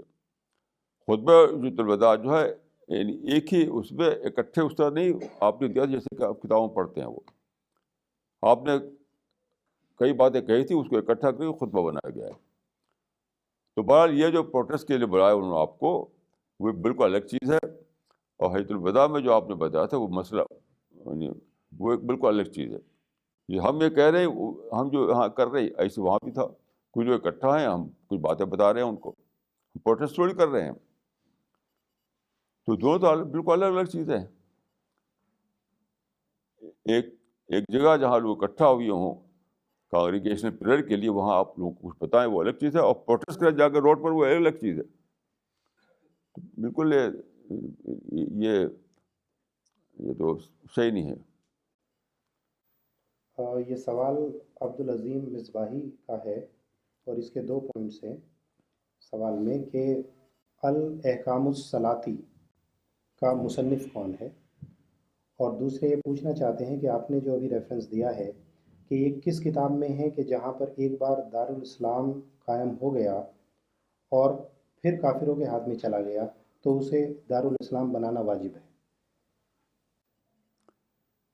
اس کتاب کا نام الاحکام السلطانیہ ہے، اور اس کے مصنف کا نام اس وقت بھی یاد نہیں آ رہا ہے.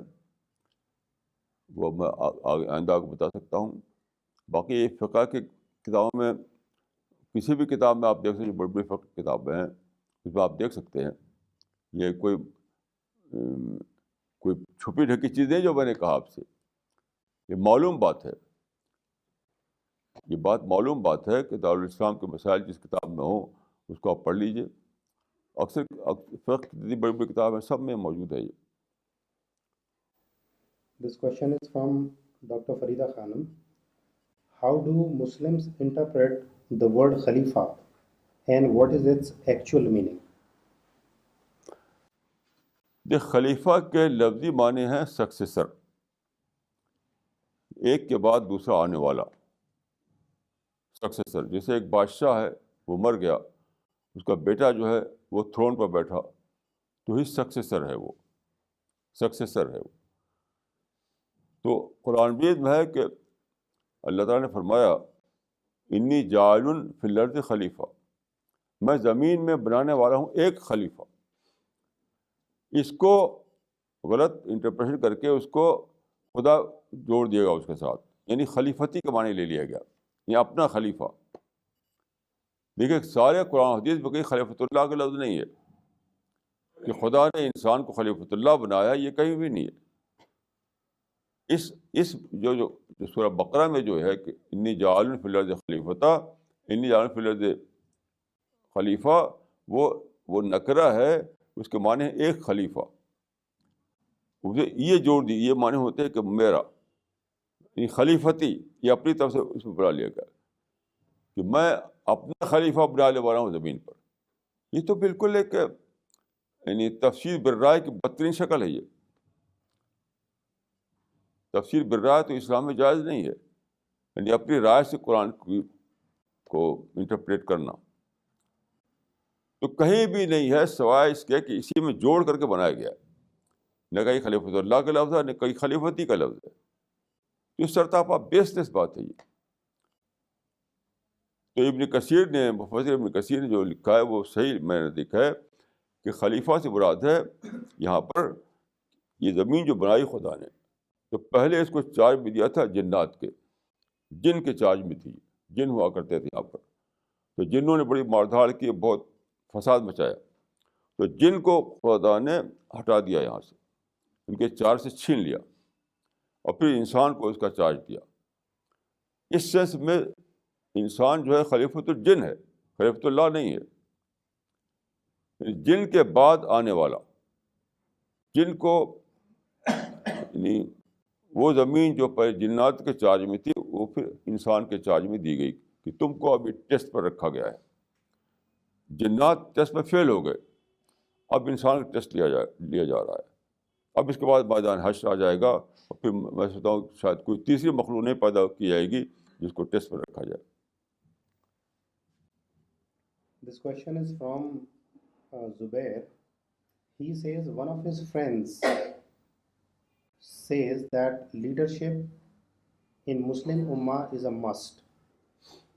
And he gives examples that the companions of the Prophet kept Prophet's body unburied until they got Abu Bakr appointed as a Khalifa. He also quotes a hadith in this regard that one who dies without bayah, on the hands of a Khalifa dies ignorant. اس کا جواب میں دوں گا مولانا اشرف علی صاحب تھانوی کے زبان میں. تو ان کے زمانے میں کوئی لوگ جہاد کر رہے تھے انگریزوں کے خلاف. تو مولانا اشرف علی تھانوی کہتے تھے کہ یہ جہاد تمہارا جائز نہیں ہے. تم کیوں؟ کہا کہ امیر تمہارا کوئی ہے ہی نہیں, ایسے ہی لڑ رہے ہو, ادھر ادھر مار رہے ہو ان کو. تو سب سے پہلے ایک امیر ہونا چاہیے. امیر کے بغیر جہاد جائز نہیں ہے, انہوں نے کہا. تو انہوں نے کہا کہ پھر آپ کو ہم امیر بنا لیتے ہیں, آپ امیر ہو جائیے, آپ کے عمارت میں ہم جہاد کریں گے. کہا ٹھیک ہے, لیکن جانتے ہو کہ میرا آرڈر کیا ہوگا؟ پہلا آرڈر یہ ہوگا کہ جہاد بند کرو. مانو گے تم اس کو؟ تو وہ لوگ چلے گئے. یہ کہ مذاق ہے کہ جہاد جو ہے مذاق ہے کوئی کام. سب پہ اپنے کو کانکر کرنا پڑتا ہے. اپنے کو آپ نے کانکر نہیں کیا اور جہاد چھیڑ دیا ہے, یہ تو حرام ہے یہ سب کام. تو وہاں جو تھا اس کو آپ اس کا ایگزامپل نہیں دے سکتے آج کل کے زمانے میں. کون کسی کو مانتا ہے آج؟ وہاں تو خلیفہ بنا دیا گیا, سب لوگ مان لیا اس کو انہوں نے. آج تو کون کسی کو مانتا ہے؟ انڈیا مشاورت بنی, اس میں کئی فیکشن ہو گئے.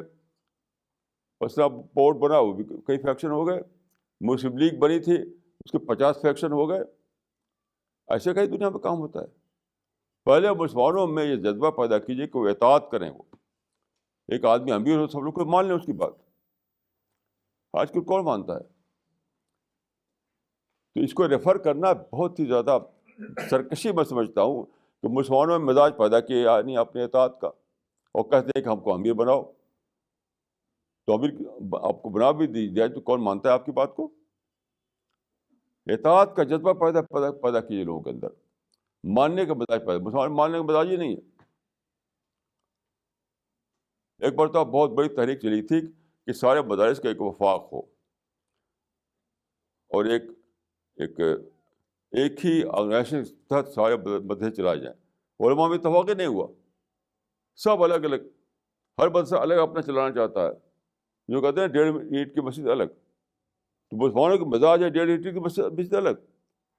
صرف ڈکٹیٹرشپ میں لوگ اکٹھا ہوتے ہیں. یہاں ڈکٹیٹرشپ ہے, وہاں چپ چاپ بیٹھے ہوئے ہیں. ڈکٹیٹرشپ نہیں ہے تو پھر آدمی اپنا ایجنڈا اٹھاتا ہے. تو پہلے یہ مزاج ختم کرو کہ بغیر ڈکٹیٹرشپ کے تم اکٹھا ہو سکتے ہو. کہیں کے مسلمان, کیا دلی کے مسلمان اکٹھا ہیں؟ کوئی کہہ سکتے ہیں آپ کہ دلی کے مسلمان یعنی کسی پلیٹ فارم پہ اکٹھا ہیں؟ ہمیشہ یعنی ہر آدمی اپنا ایجنڈا الگ اٹھاتا ہے. تو اسٹارٹنگ پوائنٹ دیکھیے یہ نہیں کہ آپ امیر مقرر کریں. اسٹارٹنگ پوائنٹ یہ کہ مسلمان مزاج ماننے کا مزاج پیدا کریں. ماننے کا مزاج تو ہے ہی نہیں.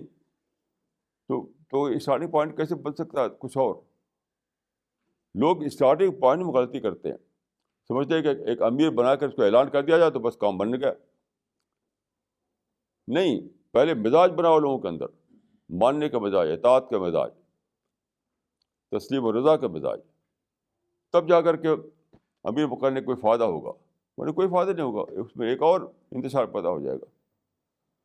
یہ تو بہت ہم تماشا دیکھا اپنی لمبی عمر میں, ہم نے بہت دیکھا کہ بار بار ایسا ہوا اور بار بار وہ ٹوٹ گیا, وہ نظام ٹوٹ گیا, کیونکہ کوئی مانتا کوئی ہے نہیں, کوئی مانتے ہی نہیں. Mala, his second point, he wants your guidance on this hadith that one who dies without bayat on the hands of Khalifa dies ignorant. How correct it is? بھائی یہ رسول اللہ فرمایا تھا مدینے میں, مکہ میں نہیں. پہلے آپ مکے دور سے گزر جائیے, مطلب لوگوں کے ذہن بنائیے. ذہن تو بنایا نہیں آپ نے, اب خلیفہ بنا رہے ہیں. آپ نے رسول اللہ نے فرمایا تھا جب اس وقت جب کہ آپ نے ذہن بنا چکے تھے. آپ جب ذہن ہی نہیں بنا ہوا تو خلیفہ کیا کرے گا؟ کچھ بھی نہیں کر سکتا. تو اس حدیث کا آغاز یہاں سے نہیں ہوتا کہ آپ خلیفہ اپائنٹمنٹ کریں کسی کو. اس کا آغاز یہاں سے ہوتا ہے کہ آپ لوگوں کا یعنی اسلام کی موومنٹ شروع ہوتی ہے، اقرا شروع ہوتی ہے. اقرا، لوگوں کو ایجوکیٹ کرو. پہلی آیت ہوتی تھی اقرا علم بالقلم. وہی کام ہم کر رہے ہیں، لٹریچر کے ذریعے سے ہم کام کر رہے ہیں، تعلیم بالقلم کا کام ہم کر رہے ہیں. تو پہلے لوگوں کو ایجوکیٹ کیجیے، لوگوں کے ذہن بنائیے، ان کا مائنڈ بنائیے، مائنڈ کی ری انجینئرنگ کیجیے. یہ تو کوئی کرتا نہیں، بس چاہتے ہیں خلیفہ بنا دو. تو بالکل ہی نہیں، امپاسبل ہے بات.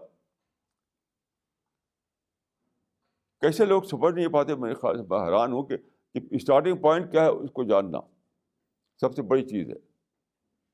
کسی بھی چیز میں پہلی چیز اسٹارٹنگ پوائنٹ ہوتا ہے. تو اسٹارٹنگ پوائنٹ یہ نہیں کہ آپ کسی کو اعلان کر دیں کہ فلاں آدمی خلیفہ ہے. نہیں، اسٹارٹنگ پوائنٹ یہ ہے کہ لوگوں کے اندر یہ مزاج پیدا کیا جائے کہ تمہارے اندر اجتماعیت ہونی چاہیے، تمہارے اندر آرگنائزیشن ہونا چاہیے، تمہارے اندر یونٹی ہونی چاہیے.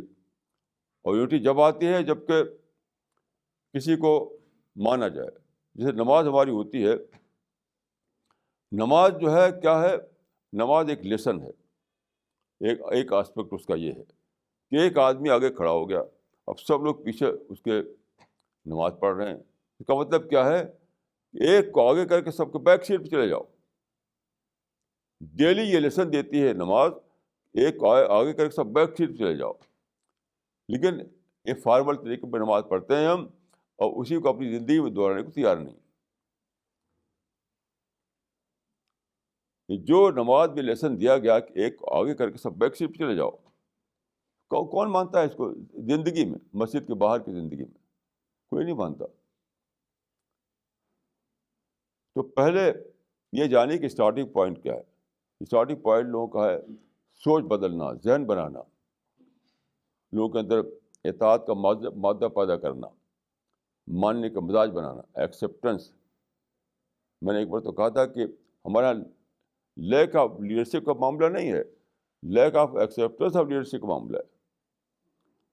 جو جس پرابلم ہم دو چار ہیں وہ لیک آف لیڈرشپ نہیں ہے، lack of acceptance of leadership کا پرابلم ہے. وہ پیدا کیے لوگوں کے اندر. This question is from Dr. Muslima Siddiqui. She says that kindly give some examples of evil presented in beautiful form which misleads people.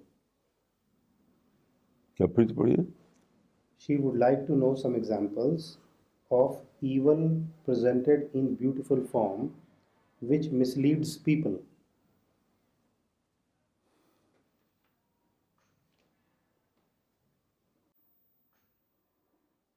ایک ایگزامپل تو وہی جو میں نے دیا کہ گول بنا دیا کہ ساری دنیا میں اسلامی رول قائم کرو، اب لوگ لڑ رہے ہیں. دوسرا ایگزامپل یہ ہے کہ جو فرائڈ کی جو تھیوری ہے، فرائڈ کی تھیوری جو ہے جو آج کل بہت زیادہ چلی ہوئی ہے کہ گروتھ جو ہے اس میں وہ ہونا چاہیے، کوئی روک نہیں ہونی چاہیے. ایک زمانے میں کتابیں لکھی گئی تھی بہت زیادہ، اس میں ایسی باتیں کہی تھی کہ اگر بچہ تمہارا شیشہ توڑے، یعنی اس کا یعنی دروازے کا شیشہ توڑے تو اس مت روکو اس کو، کیونکہ اس کا گروتھ رک جائے گا. تو میں نے خود ایسی فیملی میں دیکھا ہے کہ بچوں کو بالکل چھوڑے رہتے تھے، وہ کچھ بھی کریں کوئی وجہ پہ اس کا گروتھ رک جائے گا. میں پوچھا کہ نیوٹن کے زمانے میں بڑے بڑے سائنٹسٹ پیدا ہوئے تو وہ تو اس تھیوری نہیں آئی تھی اس وقت، تب تو فرائڈ پیدا بھی نہیں ہوا تھا، تو کہاں سے بڑے بڑے سائنٹسٹ پیدا ہوئے؟ تو یعنی یہ جو انلمیٹڈ فریڈم کا تصور آیا ہے اسی سے آیا ہے. وہ آج کل جو ہے permissive society, unlimited freedom, anarchy کیوں ہے؟ لوگ کہتے ہیں کہ بھائی اس کا گروتھ رک جائے گا، اگر ایسا کرو تو اس کا گروتھ رک جائے گا. تو گروتھ کو روکنے کے چکر میں لوگوں نے انلمیٹڈ فریڈم کو جائز کر دیا. اور ساری دنیا میں آپ دیکھیے کہ انارکی ہے، سرکشی ہے، اور پرمسیونیس ہے، اسی لیے ہے. یہ بھی جسٹیفائڈ ایول ہے. یہ میں کہتا ہوں کہ انسان کی ایک بک لکھی گئی امریکہ سے چھپی ہے، وہ we can't afford freedom. Skinner کی بی ایف اسکنر کی کتاب ہے وہ، وی کانٹ افورڈ فریڈم. یہ جو تم کہتے ہو کہ گروتھ رک جائے گا، یہ غلط کہتے ہو. تم انسان پر کنٹرول نہیں رکھو گے تو انارکی آئے گی دنیا میں، آزادی ختم ہو جائے گی. تو یہ اس کی ایک مثال ہے کہ گروتھ میں بادھا پڑ جائے گا، اس لیے تم ان کو چیک مت کرو. اس کا نتیجہ دیکھتے ہیں آپ کہ انارکی ہر طرف آ گئی ہے. تو میرا ماننا ہے کہ ڈسپلن ہونا چاہیے. لوگوں کو بتانا چاہیے کہ لمیٹڈ فریڈم بھی ہمارے لیے پاسبل ہے. انلمیٹڈ فریڈم ہمارے لیے پاسبل نہیں ہے. This question is from Zubair. Is there any justification for premarital love in Islam? And he also says کیا پھر سے premarital love in Islam. اچھا. He says that he hardly finds any books written on this topic, and he says that could you suggest me one? نہیں، میں تو اس کو سمجھتا ہوں کہ اسلام میں سے کوئی جسٹیفیکیشن نہیں ہے. شادی سے پہلے محبت کرنا ہی ہے نا. شادی سے محبت کرنا یہ بالکل ایبسرڈ بات ہے. اسلام میں بہر ایسا نہیں. اسلام میں جو آخری چیز جو ہے وہ یہ ہے کہ شادی سے پہلے دیکھ لو. بس دیکھنے مانے کہ کورٹشپ نہیں ہے اسلام میں. شادی سے پہلے کورٹشپ کر لو، یہ نہیں اسلام میں. ایک مرتبہ اس کو دیکھ سکتے ہیں آپ بس. باقی اس سے خط و کتابت کرنا، ٹیلی فون بات کرنا اور میسیجنگ کرنا، کورٹشپ کرنا، یہ سب اسلام میں بالکل جائز نہیں ہے، قطعاً جائز نہیں ہے. میں سمجھتا ہوں کہ یہ بہت ہی بری بات ہے. سب سے بری بات جو ہے آج کل یہ لا افیئر ہے. جو چیز میں اکثر کہا کرتا ہوں کہ دیکھیے اسلام میں جو حرام ہے وہ کیا ہے. حرام مانے ہے کہ وہ ڈسٹریکشن ہوتا ہے اس کے ساتھ. ڈسٹریکشن جو چیز حرام ہے اسلام میں وہ سب اسی لیے حرام ہے کہ وہ آدمی کو ڈسٹریکٹ کرتی ہے رائٹ پاتھ سے. میں سمجھتا ہوں کہ یہ جو لا افیئر چلا ہوا ہے یہ سب سے سپر ڈسٹریکشن ہے. کوئی اور کام نہیں لوگوں کو. میں لوگوں کو دیکھتا ہوں بس اسی سے باتیں کریں گے، اسی میسیجنگ ہوگی، اسی ملیں گے اور ڈیٹنگ ہوگی. زندگی کوئی مقصد ہی دوسرا بڑا مقصد کچھ نہیں رہتا. اسی پھنسے رہتے ہیں. تو میں بالکل ہی یعنی مورلی اور اسلامکلی ہر لحاظ سے غلط سمجھتا ہوں کہ میرج سے پہلے جو لو افیئر کیا جاتا ہے میں اس کو صحیح نہیں سمجھتا. اس کو میں ڈسٹریکشن سمجھتا ہوں. Maulana Zakwan would like to know your comment on that there are people who celebrate Valentine Day, but there are certain number of people who also celebrate Eid ul-Ashiqeen. Some people celebrate Valentine Day, but there are others who also celebrate Eid ul-Ashiqeen. عید العاشقین. اچھا Ji. So he would like to know your comment on this. میں جانتا ہوں عید العاشقین کیا چیز ہے. Valentine day کو کا ہی دوسرا میننگ انہوں نے عید العاشقین. عید العاشقین بھی بالکل ناجائز مانی جائے گی. بالکل ایبسرڈ ہے، لغو ہے، کوئی صحیح نہیں ہے، وہ جائز نہیں ہے. یہ سب ڈسٹریکشن ہے. لوگوں کو پتہ ہی نہیں کہ زندگی کا جو بڑا گول ہے اس سے آدمی ڈسٹریکٹ ہو جاتا ہے. ہر وہ چیز جو ڈسٹریکٹ کرے وہ جائز نہیں ہے. میں نے ایک مرتبہ یہاں کہا تھا، آپ کو یاد ہوگا کہ اللہ تعالیٰ نے جب آدم کو رکھا جنت میں تو وہاں پہ ایک تھا فاربڈن ٹری، شجر ممنوع. اس درخت کے پاس مت جانا. وہ کیا تھا؟ وہ ایک ٹوکن کے طور پر تھا اسی چیز کا.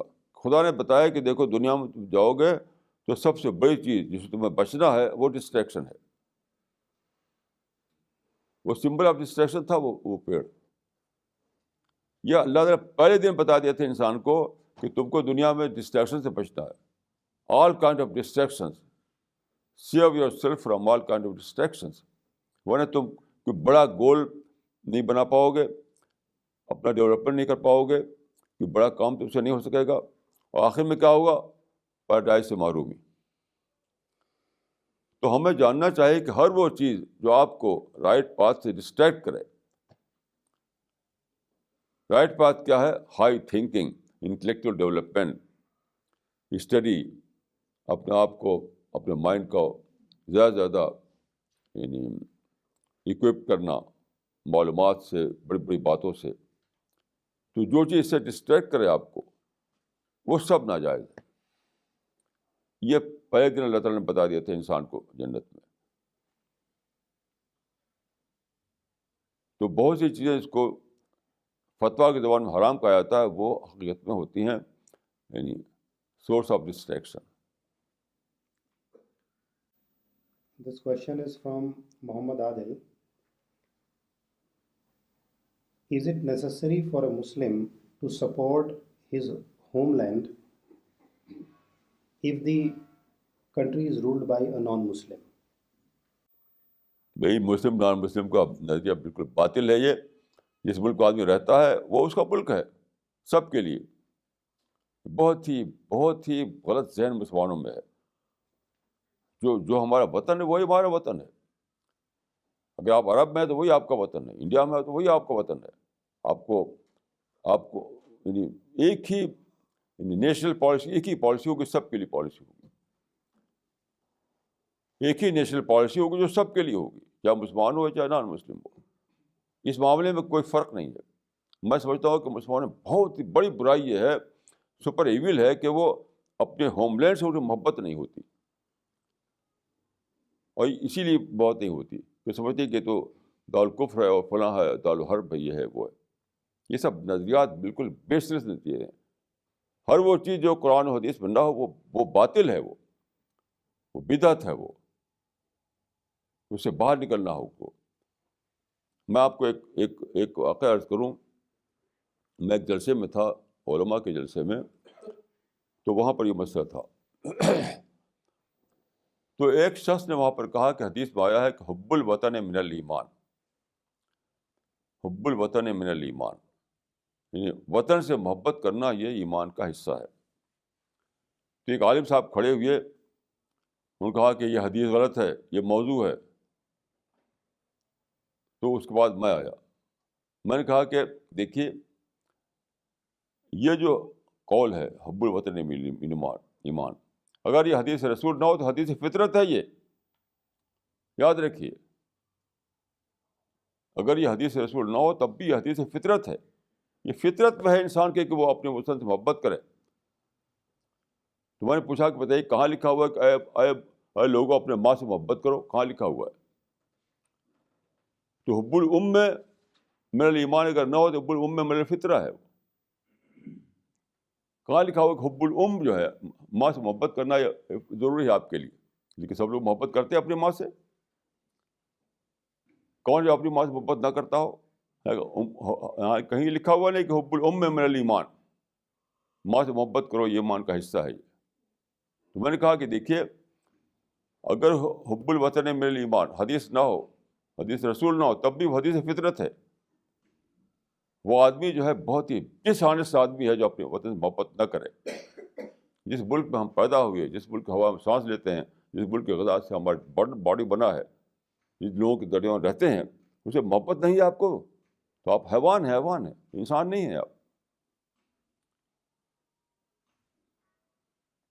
میں نے ایک مرتبہ شاید پونا میں تھا, تو پونا میں مجھے ایک ڈریم آیا. میں اس بارے میں بہت سخت یاد رکھی. وہ ڈریم آیا ایک, میں نے کہا مہاتما گاندھی آئے ہیں خواب میں, مجھ سے کہتے ہیں کہ اے مولانا میں تم کو میں محب وطن مانتا ہوں, پیٹریٹ, محب وطن تو پیٹریٹ مانتا ہوں.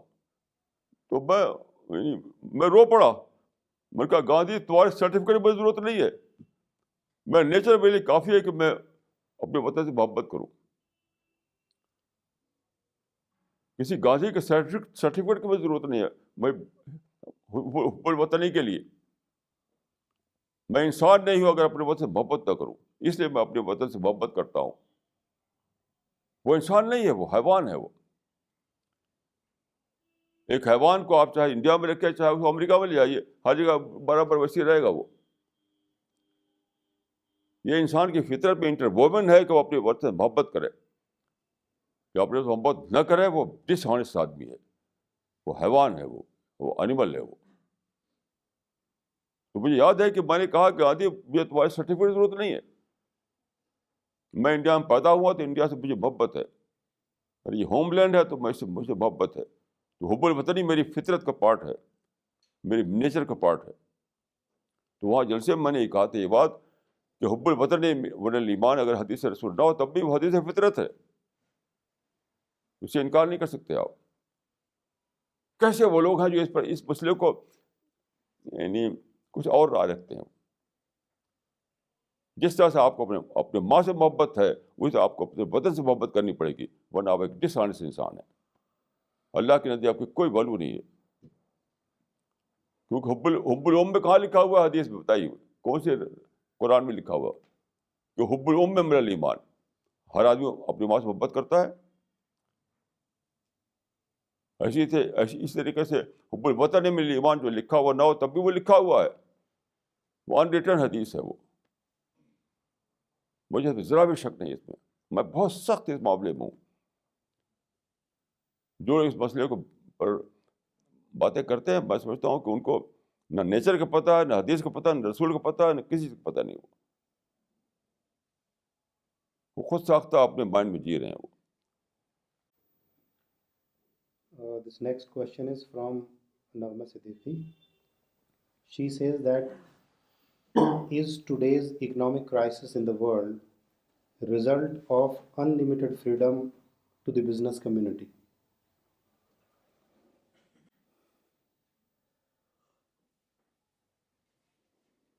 اب یہ ایک کوشچن اتنا سادہ نہیں ہے کہ میں اس پر کوئی ایک کمنٹ دے سکوں، کیونکہ بہت سے کوشچن سے جڑے ہوئے ہیں.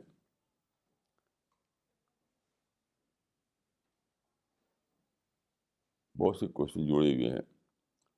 میں ذاتی طور پر میں کہوں گا کہ ہر آدمی اپنی لمیٹیشن سے باہر جا کے جینا چاہتا ہے. یعنی جتنا میرے پاس آج ہے اس سے زیادہ میں چاہتا ہوں، more and more more and more.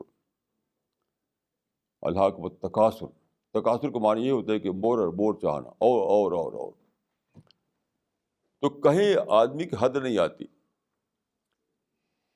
تو یہ دنیا خدا نے بنائی اس لیے نہیں ہے کہ یہاں پر آپ انلمیٹڈ طور پر اپنی خواہشوں کو پورا کر سکیں. اس سے بنائی نہیں گئی یہ دنیا. انلمیٹڈ فلفلمنٹ تو صرف جنت میں ہوگا، یہ دنیا میں پاسبل نہیں ہے. تو انسان کے اندر یہ بات ہے انلمیٹڈ فلفلمنٹ جو آتا ہے وہ جنت کے لیے ہے، دنیا کے لیے نہیں ہے. لیکن آج ہر آدمی جو ہے میں سمجھتا ہوں کہ چاہے چھوٹا ہو یا بڑا، وہ انلمیٹڈ طور پر اپنی خواہشوں کو پورا کرنا چاہتا ہے. اسی سے یہ بات ہوئی ہے، یعنی ان مینیجبل لمٹ سے چلاتے ہیں. آج ہی میں نے کسی صاحب بات کر رہا تھا کہ ان مینیجبل لمٹ میں جو جائے گا وہ خود بھی تباہ ہوگا، دنیا کو تباہ کرے گا. تو چونکہ انسان اس پر راضی نہیں ہے کہ وہ مینیجبل لمٹ پر رہے، اس لیے سب کرائسس آتا ہے. اگر لوگ مینیجبل لمٹ پر رہنا جانیں تو کوئی کرائسس ہی نہیں. جیسے میں ہوں، سمپل لائف میری ہے، میں کسی کے لیے پرابلم نہیں ہوں، نہ گھر کے اندر نہ گھر کے باہر. میں نے گھر کے اندر پرابلم، نہ گھر کے باہر پرابلم، کیونکہ میں ایک لمیٹڈ دائرے میں رہتا ہوں، مینیجبل لمٹ کے اندر رہتا ہوں. لیکن آج کل کیا حال ہے کہ سب کے سب لوگ انلمیٹڈ وے میں سوچتے ہیں، اپنے مینیجبل لمٹ کو سے کراس کر کے باہر چھلانگ لگاتے ہیں. اس سے ایک کرائسس پیدا ہوا ہے.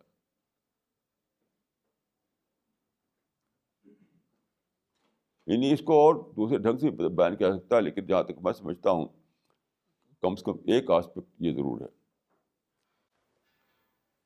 This question is from Farida Khanum.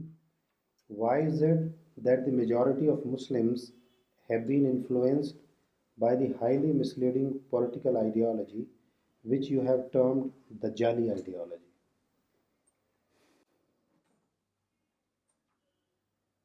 دیکھیے آپ کسی سے بات کیجیے, کسی کے پاس قرآن کا ریفرنس نہیں ہوگا, اگر ہوگا تو غلط ریفرنس دے گا, وہ خام خواہ کا ایک آیت پڑھ دے گا وہ.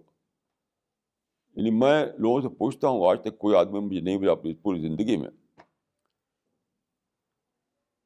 پوچھتا ہوں کہ کیا آپ نے کبھی ایسا کیا ہے کہ سنسیئرلی آپ نے قرآن کو صرف اس لیے پڑھا کہ میں کیا کروں.